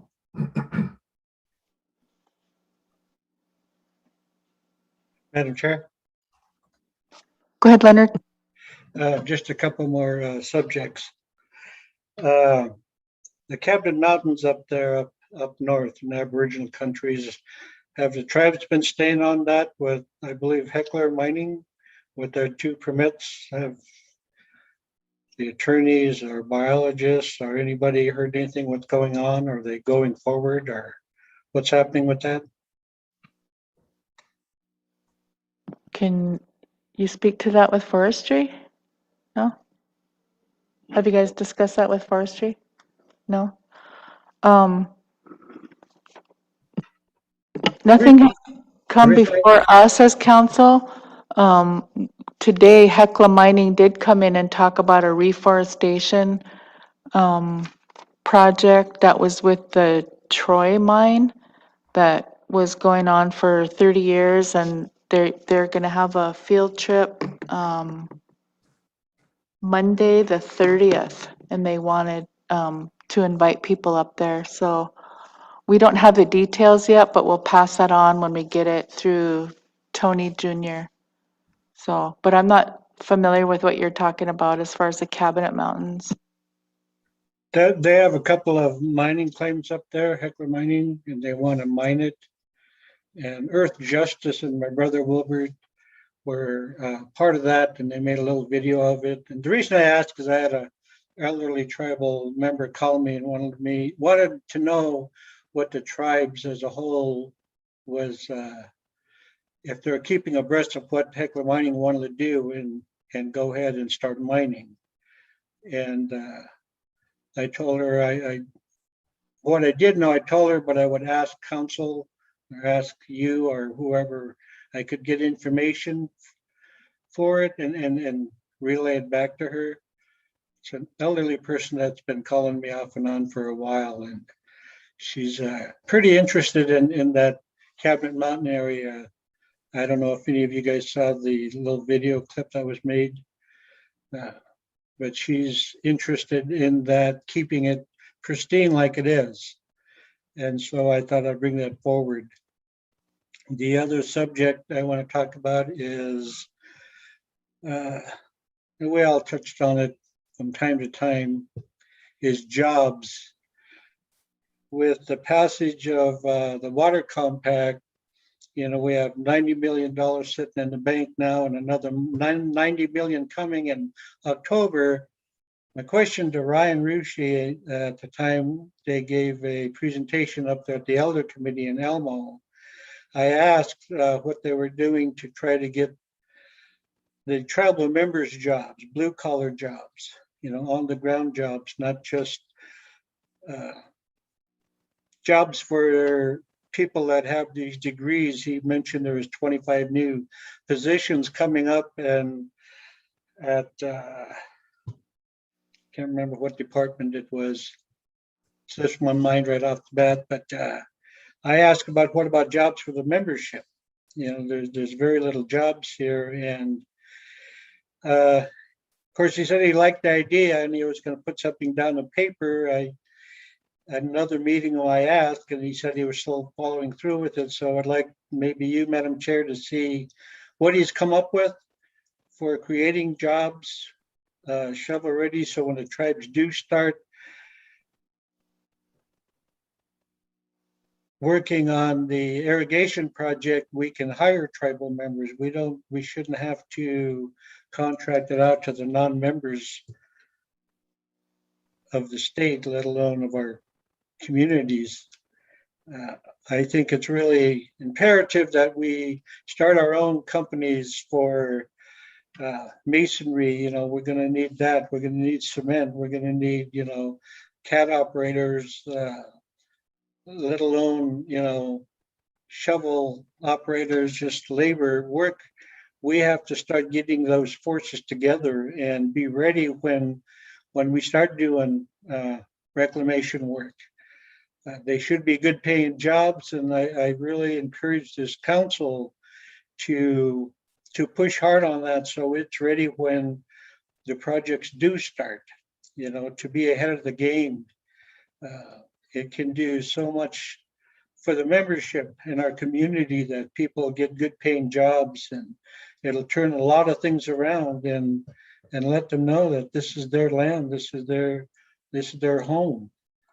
It's a sad thing that 90% of the irrigation lands are in the non-member hands.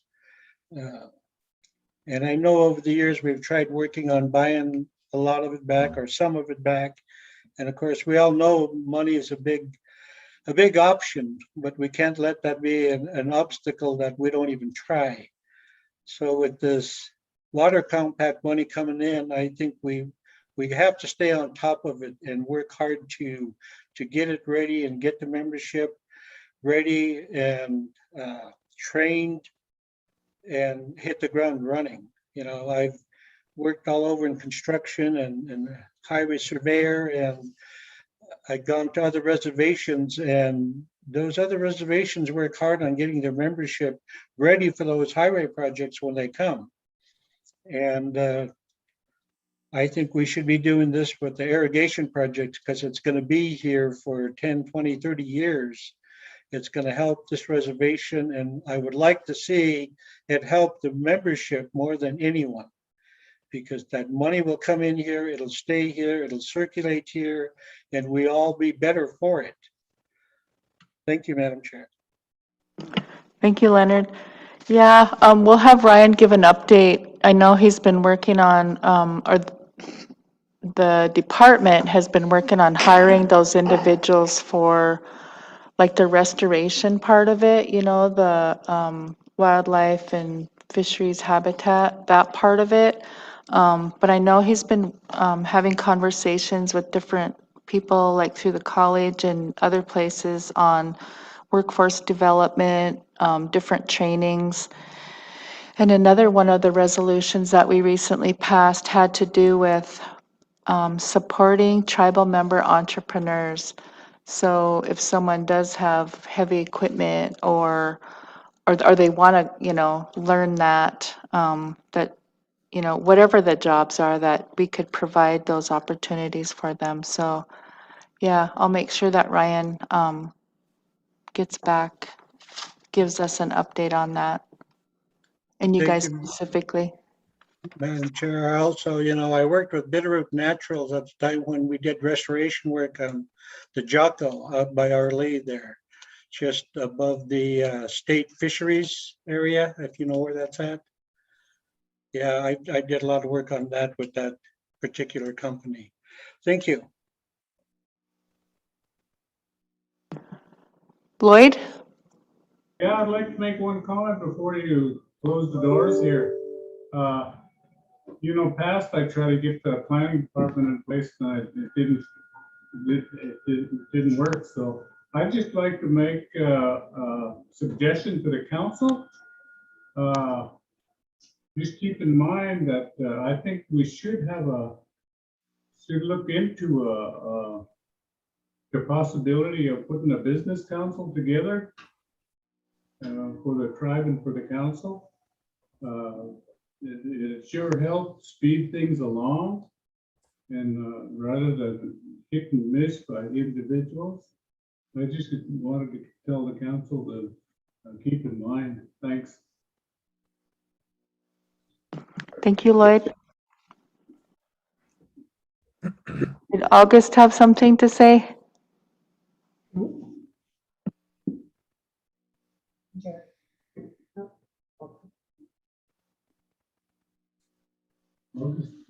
All I have, this is Danielle, all I have is I'd like all the elders to check their emails. I just forwarded them the attachment for the language resolution. So after the meeting, if you guys could all check your emails. Thank you.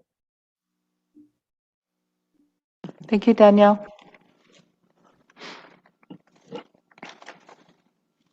Madam Chair. Go ahead, Vernon. Yeah, just a little bit of information or historical part of Leonard kind of talked some about it on the Hecla mine. Okay, the Hecla mine, the Hecla company, when they was mining up in the cabinets, they kind of left it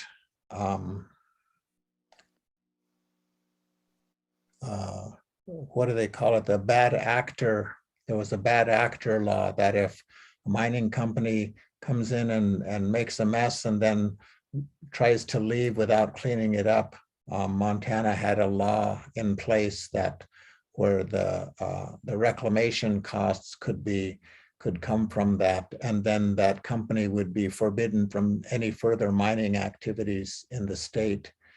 And they went to Idaho and was kind of doing the same thing, and then they got interest again in the mining operations that they had up here in the cabinets. And the group that Leonard was mentioning, Wilbert was a key part of, where they the group filed suit and to force DEQ to enforce the bad actor law on Hecla and not let them mine the cabinets. And thanks to Wilbert, they won. And so DEQ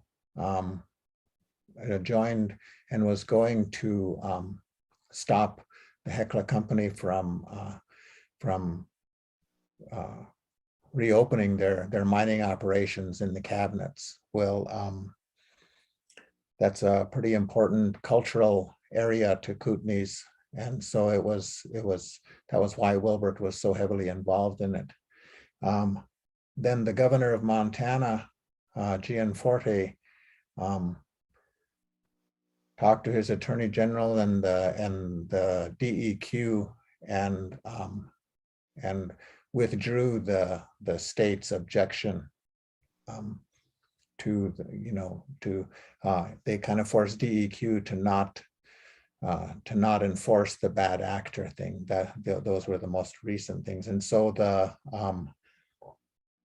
I just received an email within the last couple of days from them, and the environmental group that Wilbert was working with is wanting to reorganize and to file suit to force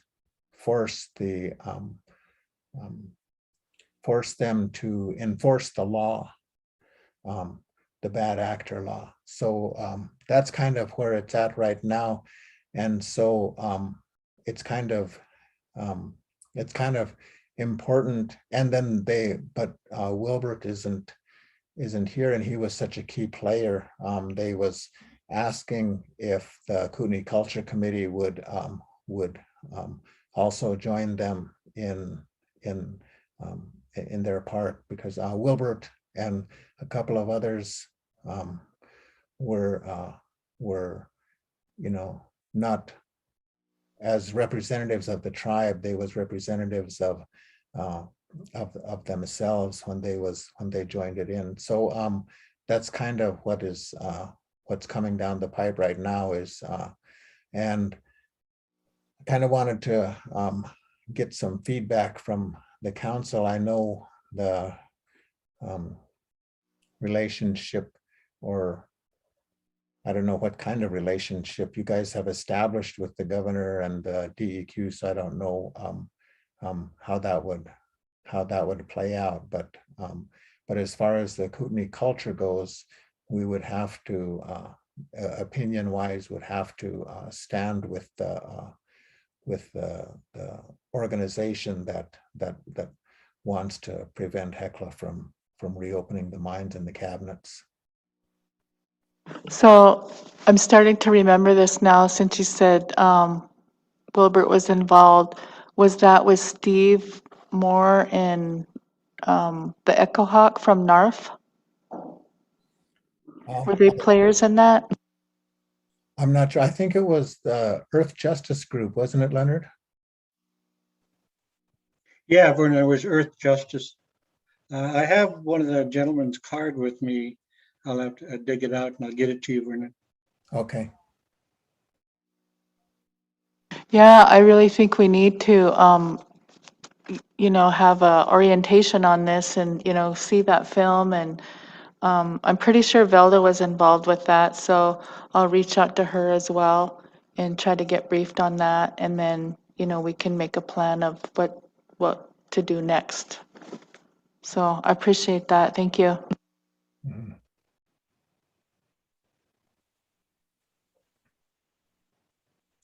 But if there was no objection, I did want to formally, as the Kootenai Culture Committee, to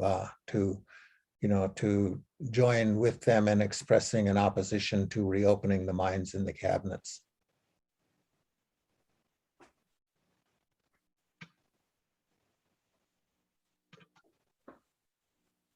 No objection here.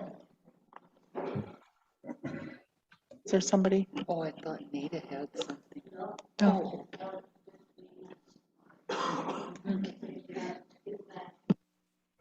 Madam Chair? Leonard? Yeah, could you guys make that official? Somebody make a motion to allow the Kootenai Culture Committee and Vernon to join with Earth Justice on keeping Heckler Mining from reopening their mines?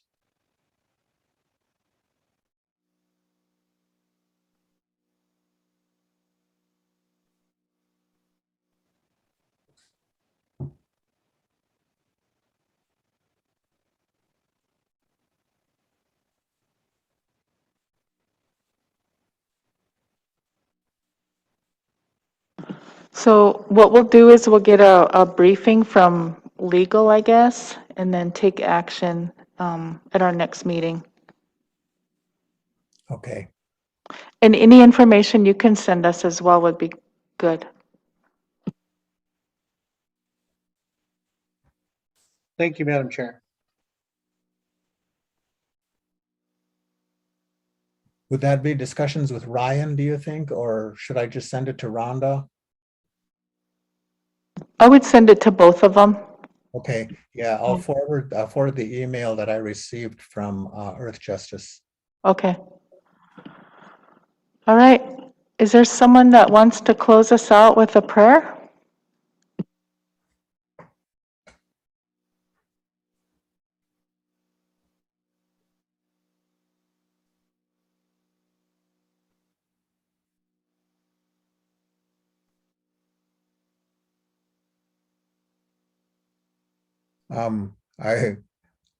I was kind of waiting to defer to any of the elders. Francis usually does ours, but it's up to him.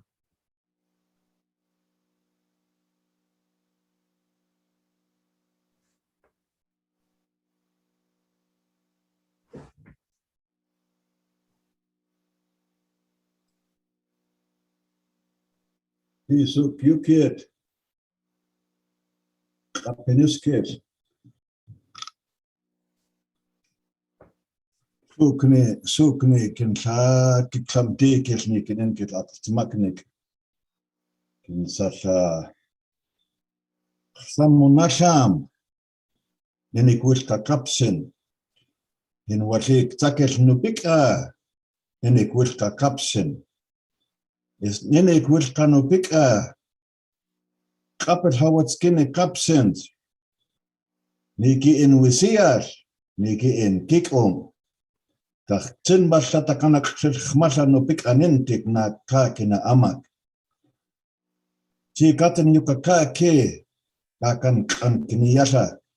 Kam nasa nasukin nausan miki kusar takti manasa khana. Kom nakakane ak smaknik nausan mitski. Wea sin sarhano sik na wasni nikin in kikom. Nikin in kikom nupika hinsar kapat hutun tislate nupika machnes.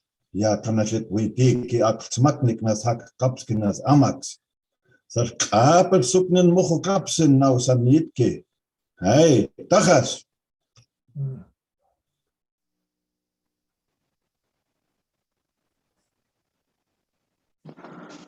Thank you, Francis.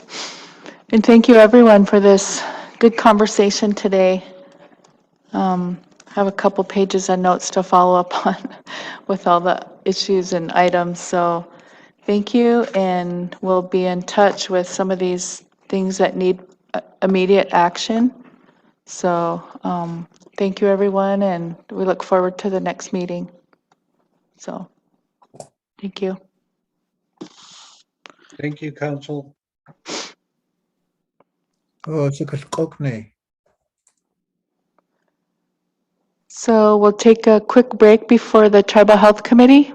5 minutes, is that good? Okay.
Okay, we'll come back from our break.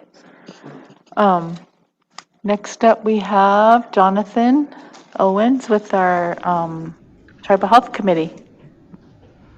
Thank you, Madam Chair. We have several things on the agenda today. A couple of it were brought to us later on that we want to start with. Chelsea Kleinmeyer is going to begin with a COVID update and then discuss some of the programs that we're working on. Good afternoon. It's not morning. Good afternoon, everyone. So as you can see on your screen, Lake County is experiencing an increase in COVID cases. As of this morning, we had 106 active cases. And as you might see from the numbers that Lake County posts on their Facebook page, about a quarter of those are fully vaccinated individuals. And so I just kind of wanted to let everybody know that the ones that are fully vaccinated are experiencing a mild COVID case, and many times they didn't know that they had it. So we are still encouraging everyone to get vaccinated because that really is our best defense against hospitalizations and severe COVID. So one of the things that we're talking about at Tribal Health is our testing and our testing capacity. And so some things that we are looking at is there is an at-home test that we are able to get. And so we're looking at the best way to use these at-home tests to kind of decrease the stress on the healthcare system when it comes to testing. And so we're hopeful that everybody will be seeing those out in the community soon as we work through what's the best way to use them. These tests actually can be bought over the counter. I know Walmart has them. You can buy them on Amazon and Costco. So they are out there. And again, Tribal Health is looking at the best way to use those tests. Vaccination wise, as I'm sure you all know, we have started giving booster vaccines to those that are considered moderately to severely immunocompromised. We have put out information about the medical conditions that are deemed moderately to severely immunocompromised that the FDA and the CDC put together. So at this time, we're only authorized to give the booster shot to that small population of people. So we are doing that through our tribal health pharmacies. And if people are questioning whether they fit into the category of moderately to severely immunocompromised, we are recommending that you have a conversation with your primary care provider to see if that's the best option for you. In addition, we have heard that the Biden administration is recommending on September 20th to begin providing booster vaccines to the general population. We do know that before we can do that, we need to receive the authorization from the FDA. And so I'm sure we'll be hearing more about that in the coming days. With that booster, we are going to follow the tiered approach, much like we did in the very beginning, where we get healthcare workers and those in nursing homes and long-term care facilities first, and work our way through the elder population down to the general public. And so again, we're working on a rollout plan on what that will look like in Lake County and on the Flathead Reservation. Any questions about COVID? Anita? Thank you, Chelsea. I do have a question, and a lot of the tribal people received the Johnson & Johnson. So what is going on there? My understanding is they haven't had them out there long enough to know, but are they gonna have a booster or just do another shot, another Johnson & Johnson shot? So right now, what I understand is that it's under clinical trials whether there will be an additional shot of the Johnson & Johnson, or whether those people would be able to receive a booster of one of the mRNA vaccines, which are the Moderna and Pfizer. So right now we don't have any authorization or guidance for the people who receive Johnson & Johnson, as they're not eligible at this time for the booster with Moderna or Pfizer.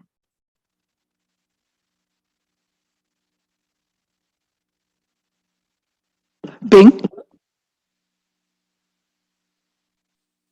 Yeah, Chelsea, I seen in a TV where the president's going to authorize vaccination starting the 24th, I believe, of September for everyone.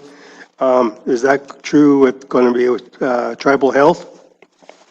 Yes, so September 20th is the date that is projected. And to kind of go with a question that's in the chat. So when we started vaccinating people, we had the Moderna vaccine. And so we have actually borrowed some Moderna from Lake County Public Health.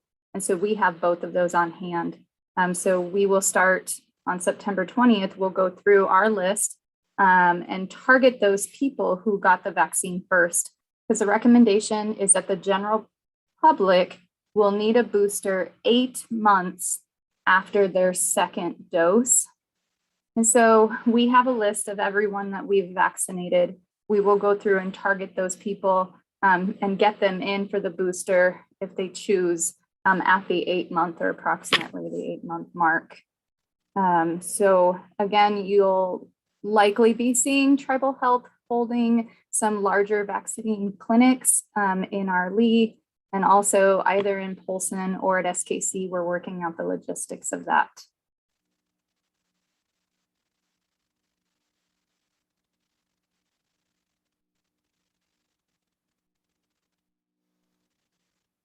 Any other questions for Chelsea?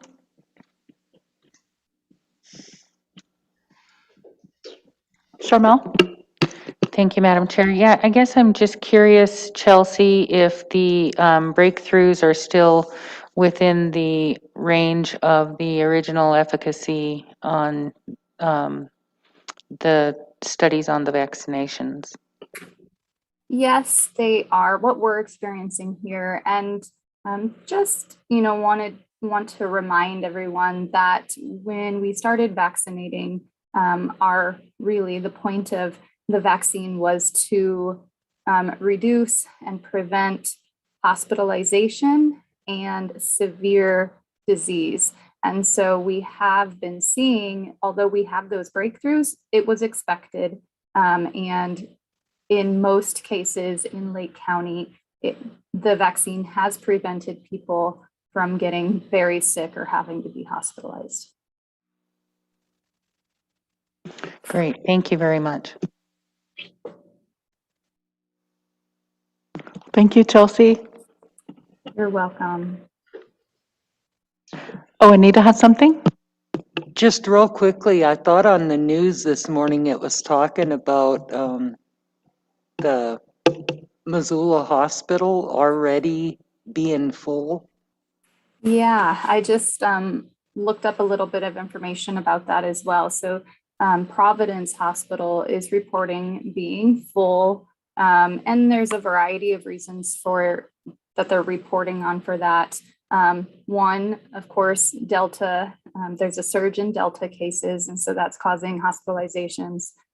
Two is a staff shortage, doctors and nurses, either because they're in quarantine.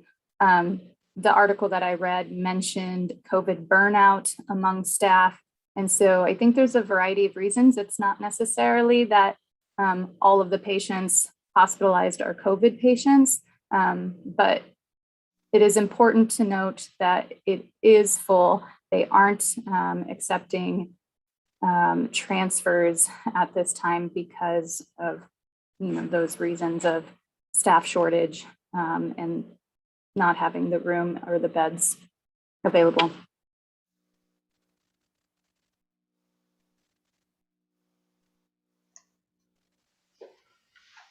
Thank you. Madam Chair, if we could, I'd like to move to Shar. And she had brought some information to the council as requested for some of her programs.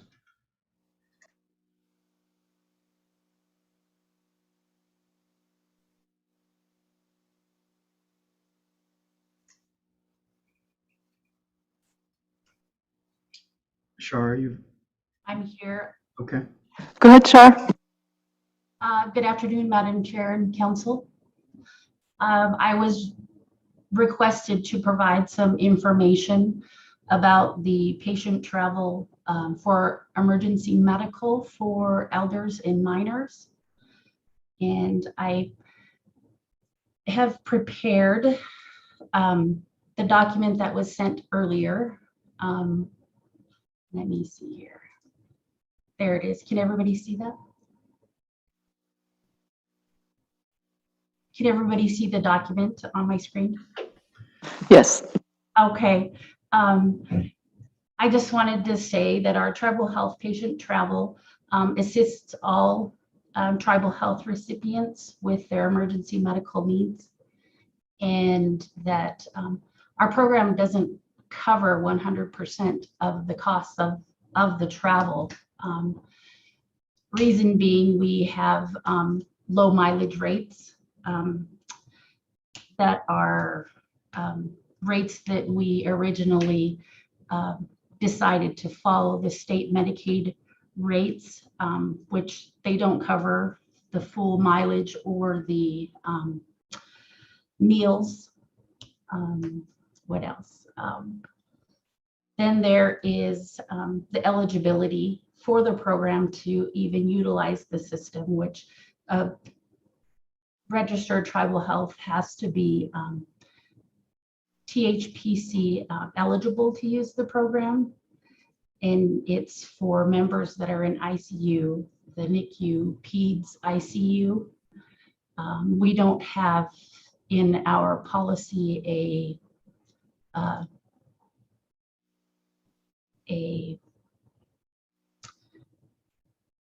a policy stating that for those that are in the rest homes or in swing beds, which is something we need to look at. Right now, all of our travels are evaluated individually for the needs that are requested in the service.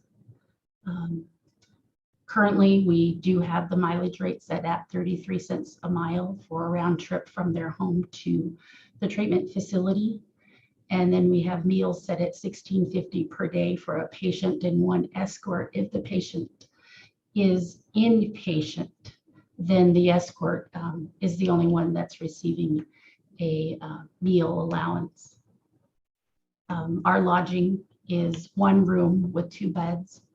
And I usually am the one, well, not usually, I am the one who makes those lodging accommodations through direct bill hotels that we have in certain towns, which currently we have some out in Seattle, Spokane, Missoula, and Kalispell. Not always is there availability in those direct bill hotels. So when that happens, we usually request that if the patient can pay for those rooms themselves. Sometimes they can't do that.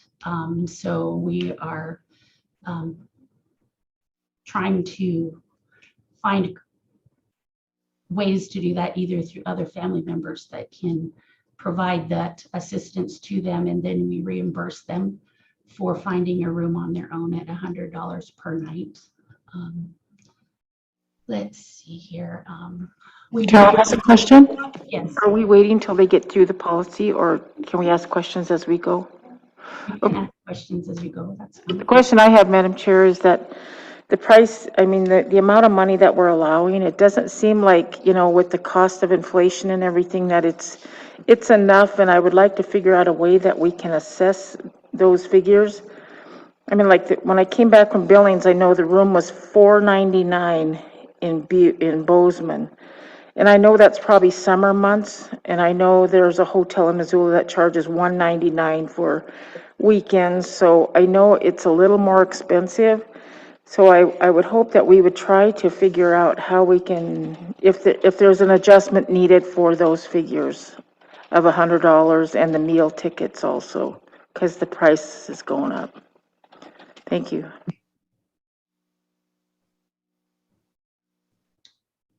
Are there any other questions? And I guess the other question would be, how, what's it gonna cost the budget? I mean, you can probably figure that out by just the amount of people that you've already served last year and try to figure out what the impact to the budget would be. Well, currently, what has been set aside for our travel program, we have gone through that amount already this fiscal year, and we still have outstanding invoices for lodging and meals that haven't come in yet.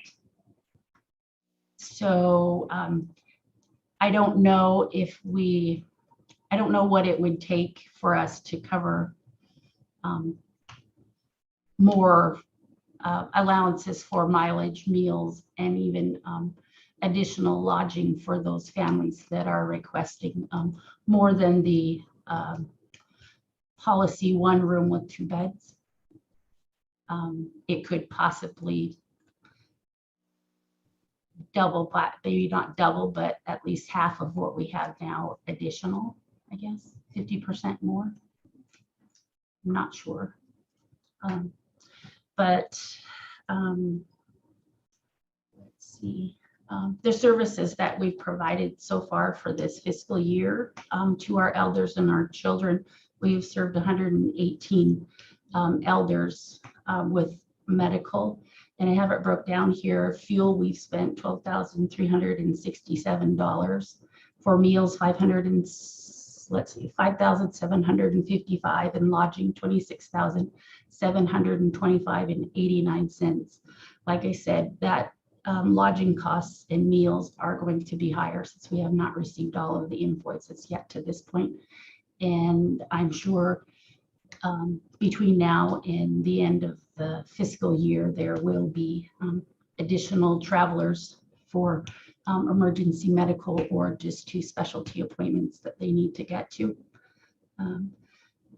And we have 38 children that we have assisted, and those are for multiple visits to different appointments or inpatient procedures.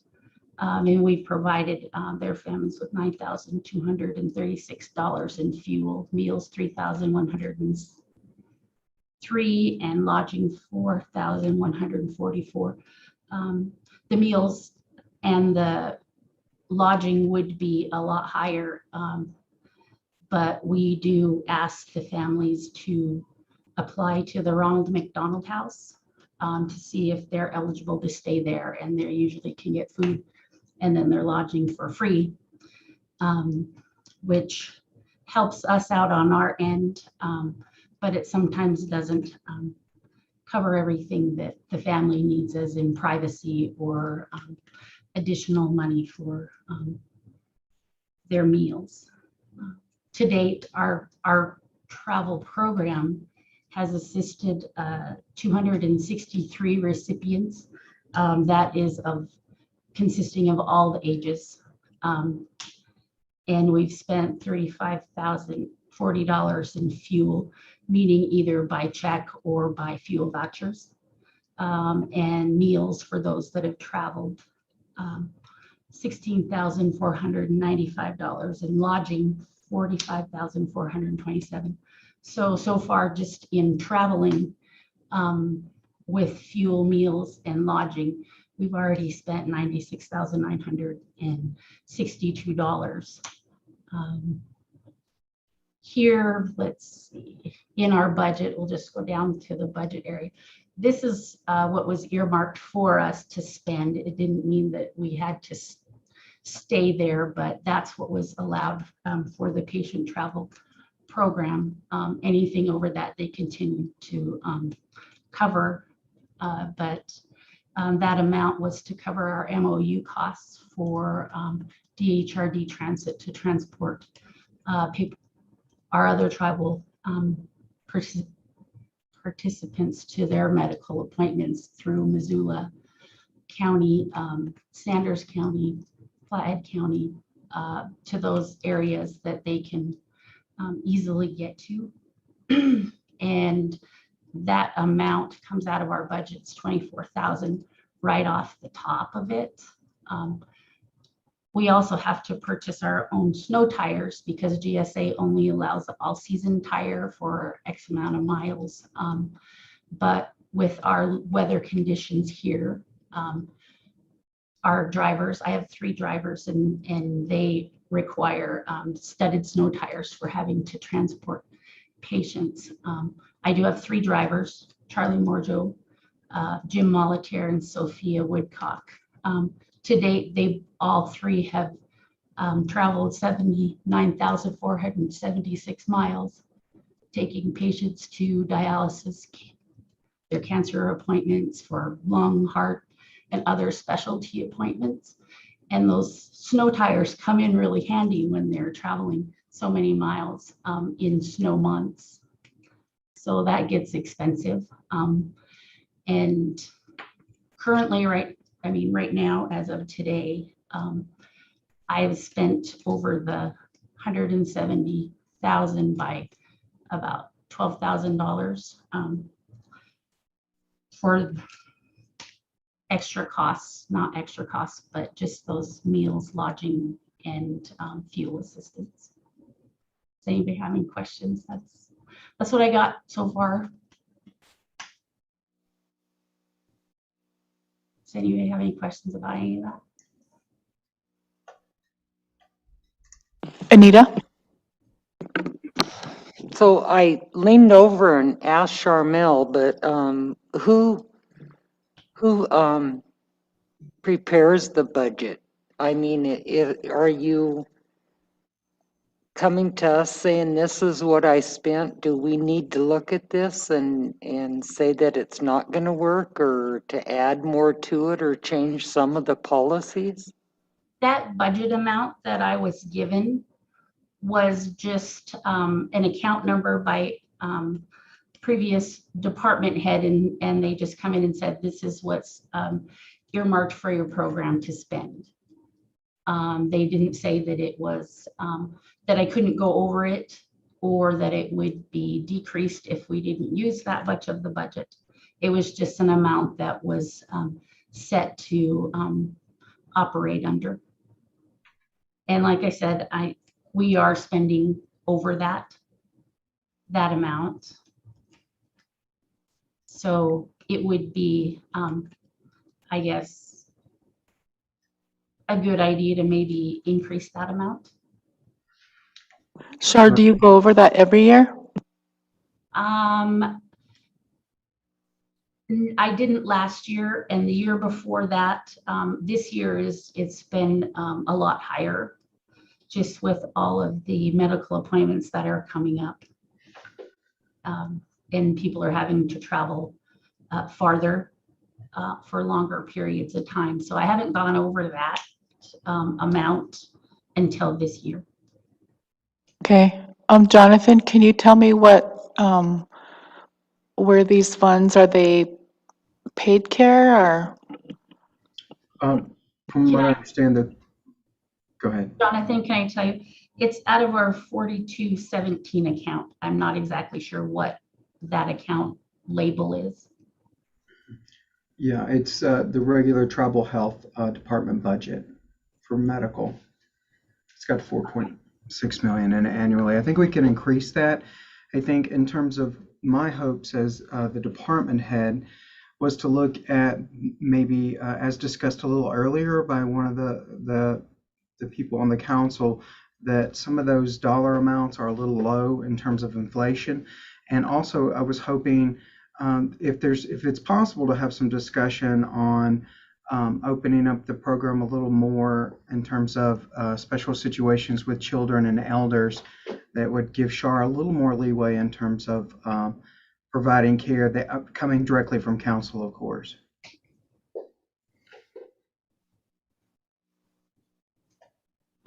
Yeah, I was just wondering if the funds were compact dollars or just, because those Right. numbers mean nothing to me for the account number. Sorry. It's basic medical and dental is what it's called. So yes, it's coming from our accounts, IHS.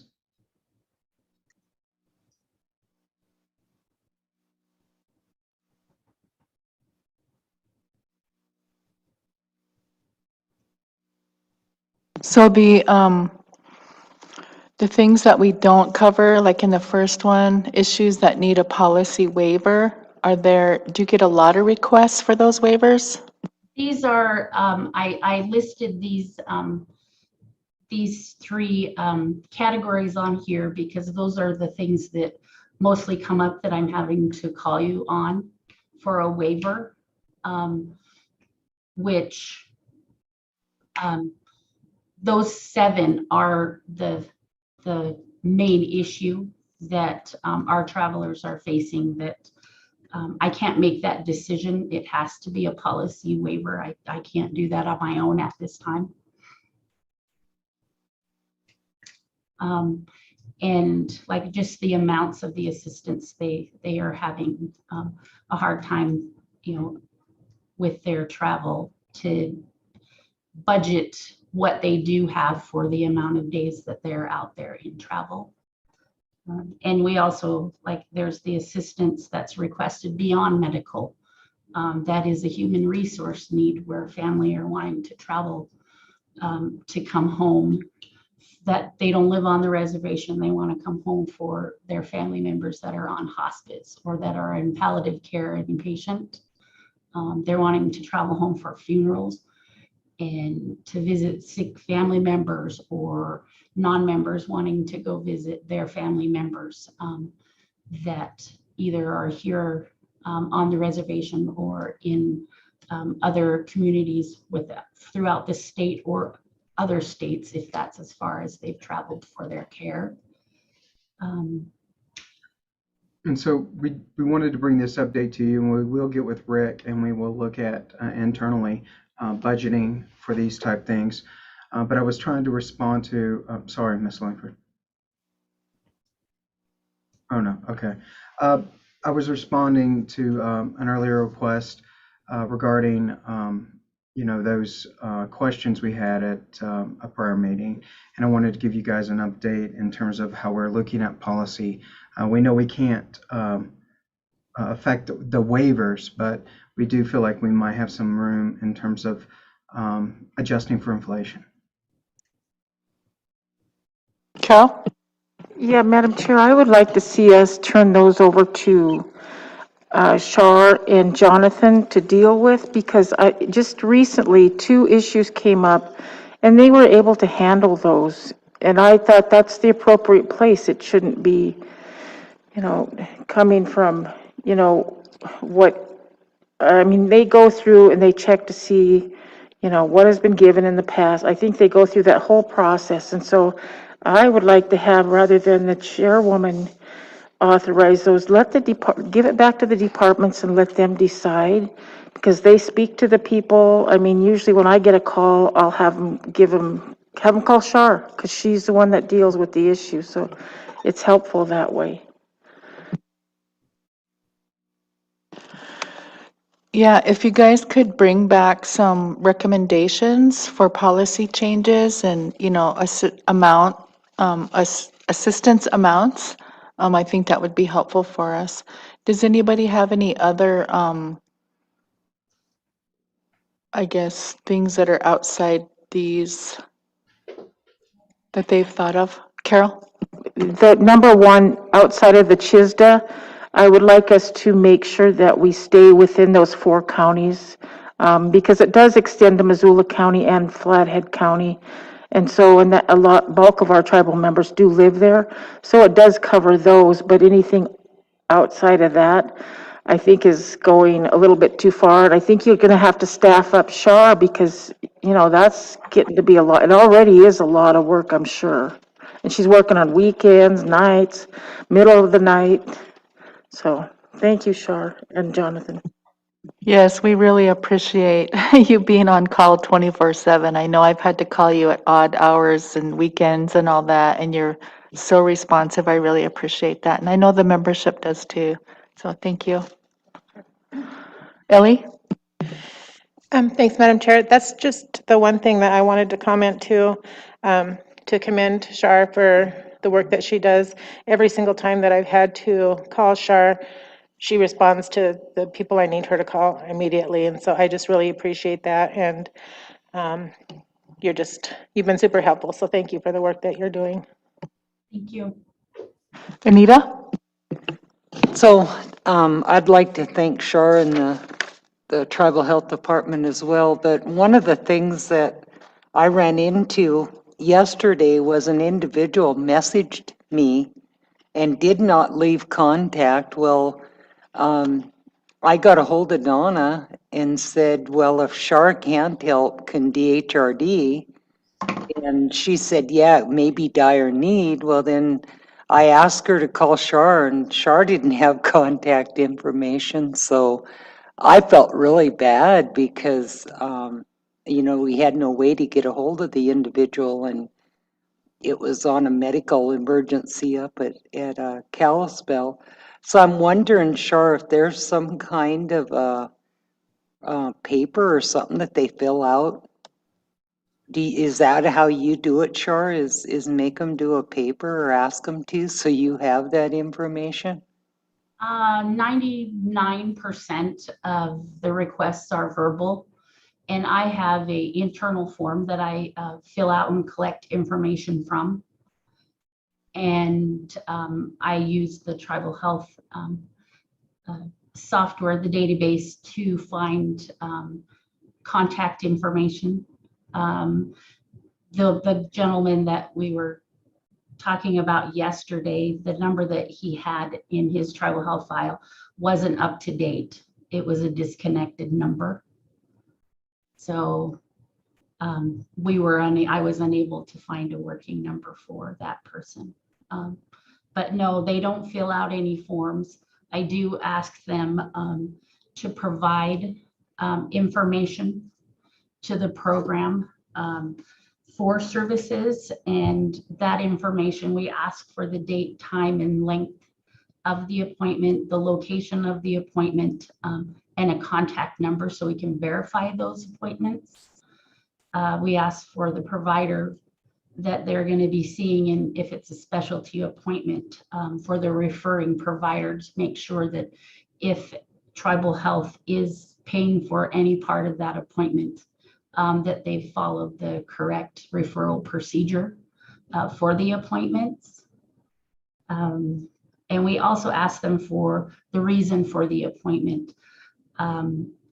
Most of that information is also required if we are requesting a reimbursement from Medicaid for the medical travel portion of Medicaid. It doesn't cover a whole lot. Like the amounts that they do provide are the same that we're providing, and not a lot of times do they give us a reimbursement at all, because services are closer to the patient than where they are going, so they'll only provide the assistance to that closest facility. But a lot of the information that we do ask for on our form is to get those reimbursements from third-party insurances. Ellie? Yeah, thanks, Madam Chair. The other issue under the issues that need policy waiver, is it true too that those on hospice, that's a waiver that we've had to make in the past, correct? For them to get expense assistance? Yes, because hospice is beyond medical. That's when all medical It's considered comfort care. Yeah, it's they quit providing medication except for to keep them comfortable. And most times that's at home. We have had some that are inpatient and not in the local area where families have had to travel to their loved ones. And it does require a policy override because it doesn't have that as one of the services, the medical services that are covered. Sharmel? Thank you, Madam Chair. Thank you, Shar. I think the areas that I recall recently, and maybe I just didn't hear clearly enough, but there was tribal elder in emergency care, but not in ICU, and I'd like to know if our policy can adjust to making sure that we have family members present with elders when there isn't anybody else to be present with them.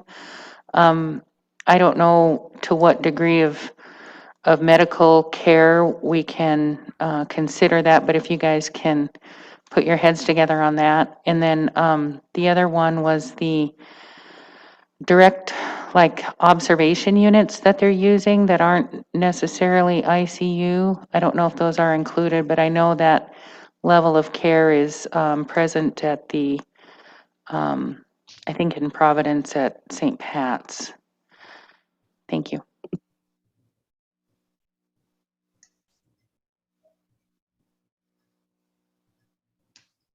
Anything else? I have nothing else. Go ahead. I think that's all that Shar has. Okay, well, thank you for that report. That was really informative. And yeah, if you guys could bring back some proposed policy and assistance amount changes, that would be great because it feels like we're continually having to make waivers and, if we just need to update our policies, then let's do it. So, but yeah, can't say thank you enough, Shar. You're welcome. She's always there. Okay, thank you. We will definitely bring those to you. If it's okay, I'll move on for the next presentation, which is from Patrice, as we're trying to update council on some of the Medicaid changes, and she's worked very hard to help us interpret and deal with these possible changes. Good afternoon. I will be talking about the Montana Medicaid and proposed changes through the HELP and WASP waiver amendments to remove the 12-month continuous Medicaid coverage. So currently with the Medicaid expansion program, it provides coverage for those who are not eligible for regular Medicaid coverage. These people are between the ages of 19 and 64. They may or may not work and whom may not be eligible to shop on the federally facilitated marketplace for health insurance policies. So also under the current Medicaid expansion, people will remain eligible for coverage for 1 year, even if their income increases and they exceed the financial requirements. So at this time, it's been proposed to remove the 12-month continuous Medicaid coverage. And if that is approved, we definitely would see an increase in the uninsured population, possible lapses in coverage. So clients, participants, patients, they won't necessarily need to reapply each year. However, they will need to be on top of reporting changes that they have within 10 days and definitely be completing renewals by the scheduled due dates. So what that means if these changes are approved is that current CSKT tribal health patients may lose coverage. And when the Medicaid expansion is set to end, we would have a population no longer eligible for the expansion, but they would possibly be able to look at options on the federally facilitated marketplace. Are there any questions?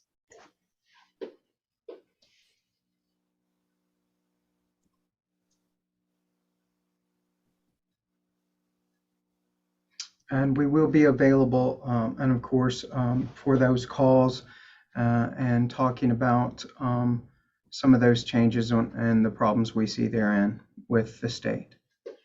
Yes, definitely. Okay, any questions? I think Anita has a question. I do, I'm confused. You said the federally something and you lost me. Is that just the marketplace for insurances? That's correct, yes. What are some examples? Examples of the marketplace? So is it okay if I step in? Sure. Go ahead. So the Medicaid expansion program is the state's program. A lot of the states, of course, have accepted this federal monies in order to provide more services and expand eligibility. I think from what I can determine, and Patrice, if I'm wrong, you can correct me, but at this point, they're not talking about effectively taking away Medicaid expansion. That hasn't been a part of the conversation yet, although this particular legislation is more conservative, so they may look at that viewpoint. But in terms of what she's saying, if that were to occur with the federal marketplace, they could still possibly qualify for insurance directly through federally supported insurance programs that are subsidized rather than just the state's Medicaid program, if that helps at all.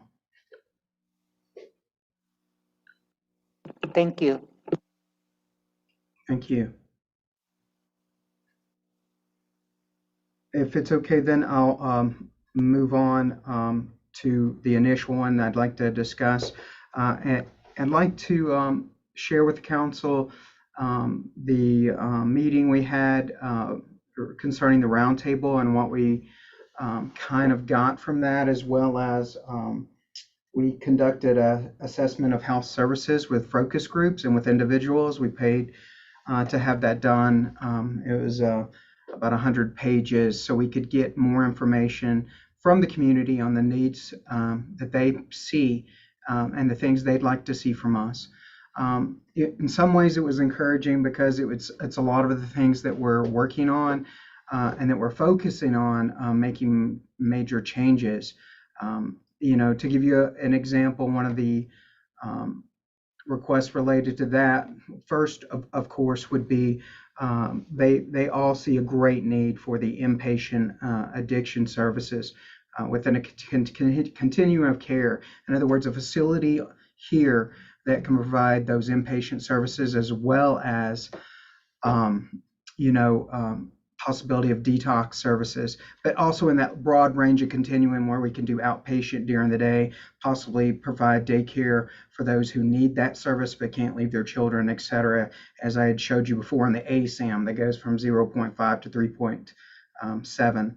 So all of those services we'd like to look at with a feasibility study that we're hiring. Hopefully Mary Dalton has agreed, and she's agreed to sit down and discuss this.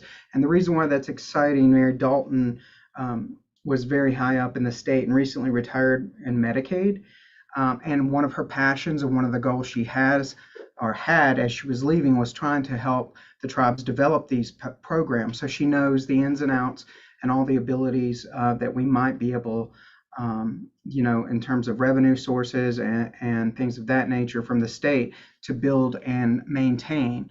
One of our concerns always is sustainability, to make sure we can stay open in the long term once we build the facility, which is our goal. So it looks very promising. We're still continuing as though there's not going to be too much support as a regional tribal type of environment. At this point, we're not seeing that that focus will be on this side of the state. It seems to be more on the eastern side. So once again, we're just waiting for the feasibility study, and we want to make sure that we provide the needs that are on that continuum in the community that will serve it best. But that's going to take some time. So of course, Um, in regard to what I was speaking earlier, the assessment of health services in the community, the second thing on that list that we were actually trying to revive just because we had so much positive feedback even before this report was programs like Blue Bay. So you guys had a tremendous amount of success with Blue Bay, and some of the best memories of the folks that are coming back to me to work here, our physicians and other medical professionals, are those programs. It gave the youth opportunity to get out and learn more about the culture and learn more about things that provided strength, inner strength, so they weren't tempted by some of those things out there that the youth are tempted by. So we're revising and working on that. THIP is working on funding those type projects, and we want to revitalize some of the properties. We've talked a little bit today with lands about utilizing those properties again, refurbishing them. And I'm going to let Chelsea kind of expand on what we're looking at in terms of these prevention programs. We want to stop addictions, right? We want to get ahead of it too. We want to make sure that our youth have options again, and that we're providing services here within the tribes. We don't want to just focus on those who are already addicted. We want to make sure we can slow down the addiction rates. Chelsea, if you'd like to follow up. Yeah, so, I have been learning and in the very beginning stages of learning exactly what Blue Bay consisted of. And today I actually learned of Beyond Blue Bay. And so some of the things that we're looking at is in the Beyond Blue Bay model, they did a lot of prevention within each community.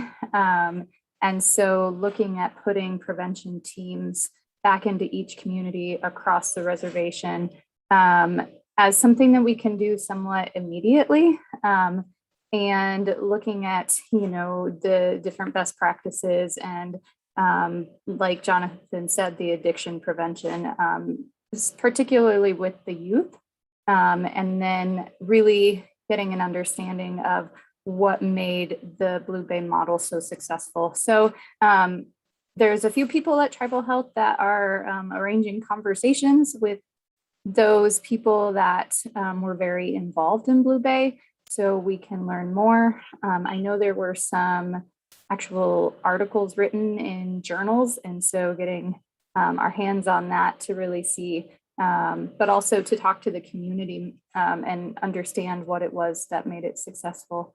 So again, in the beginning stages, but really want to move forward with implementing some prevention work very soon in the reservations across the, or the communities across the reservation.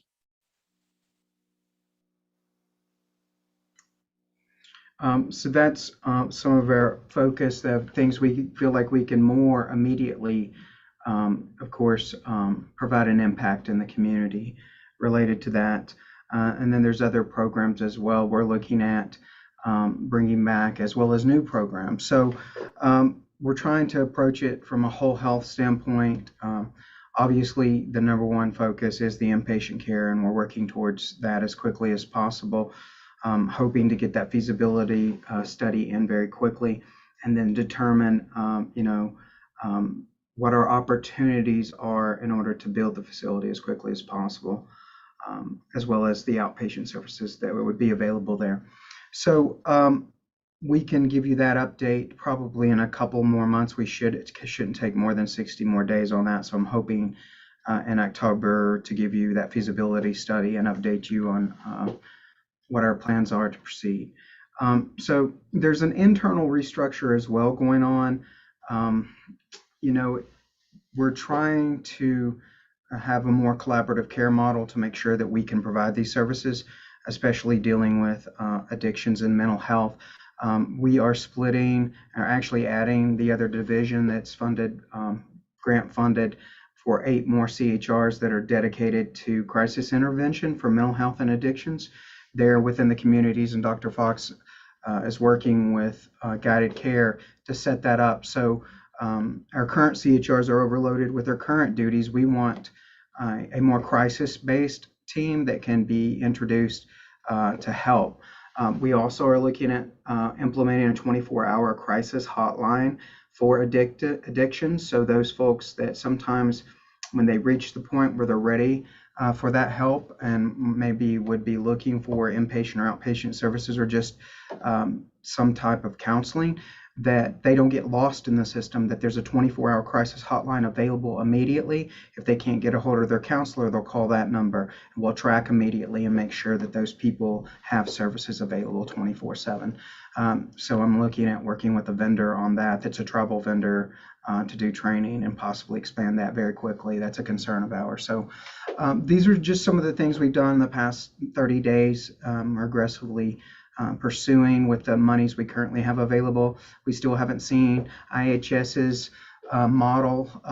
They are, I think soon, they're still going through the political machinations there in regard to where they'll be required to help us set up an infrastructure related to addictions and mental health. So we're waiting for that too. We're not sure if there'll be any funding available.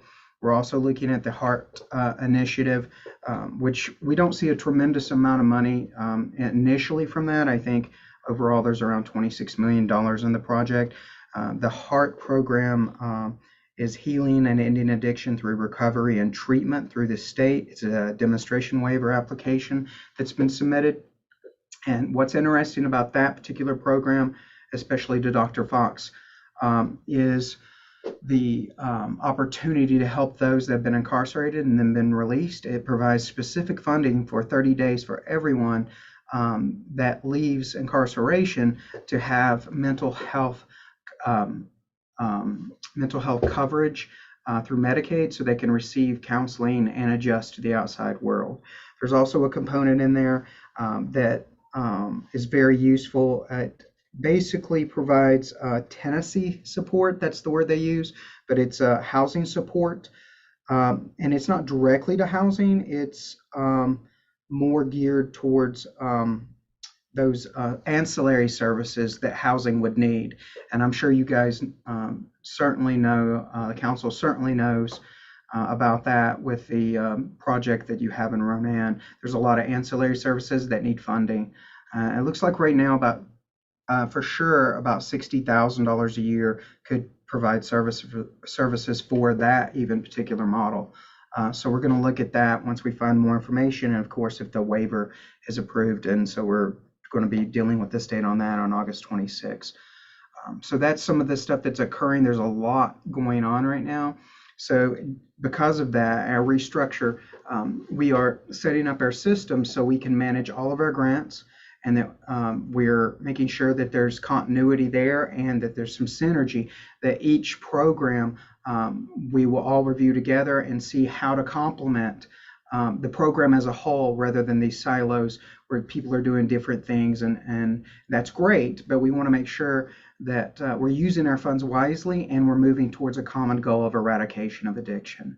So those are some of the restructuring we're doing as we split departments and we add new duties.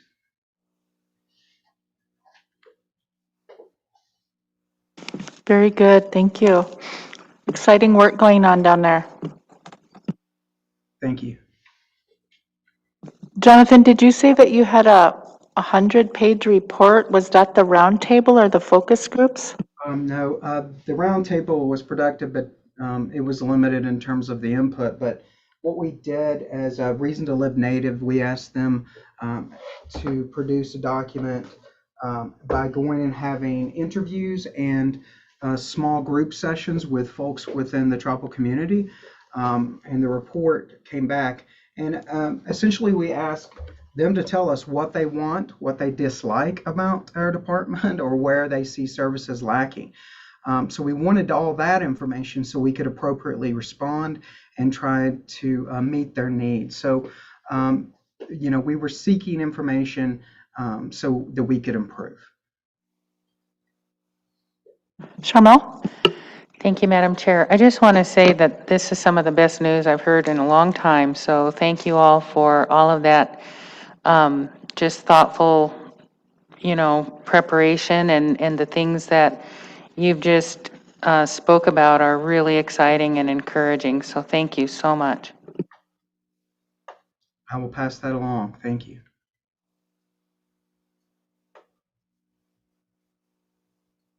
So that's our presentation today. Unless there's anything else I need to follow up on in terms of where we're going at the current moment.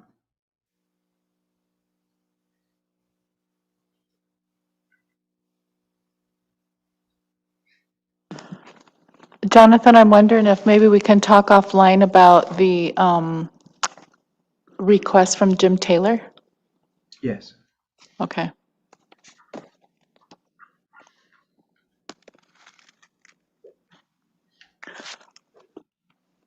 Or maybe we can go into executive so everybody can get in on that. So we'll go out of regular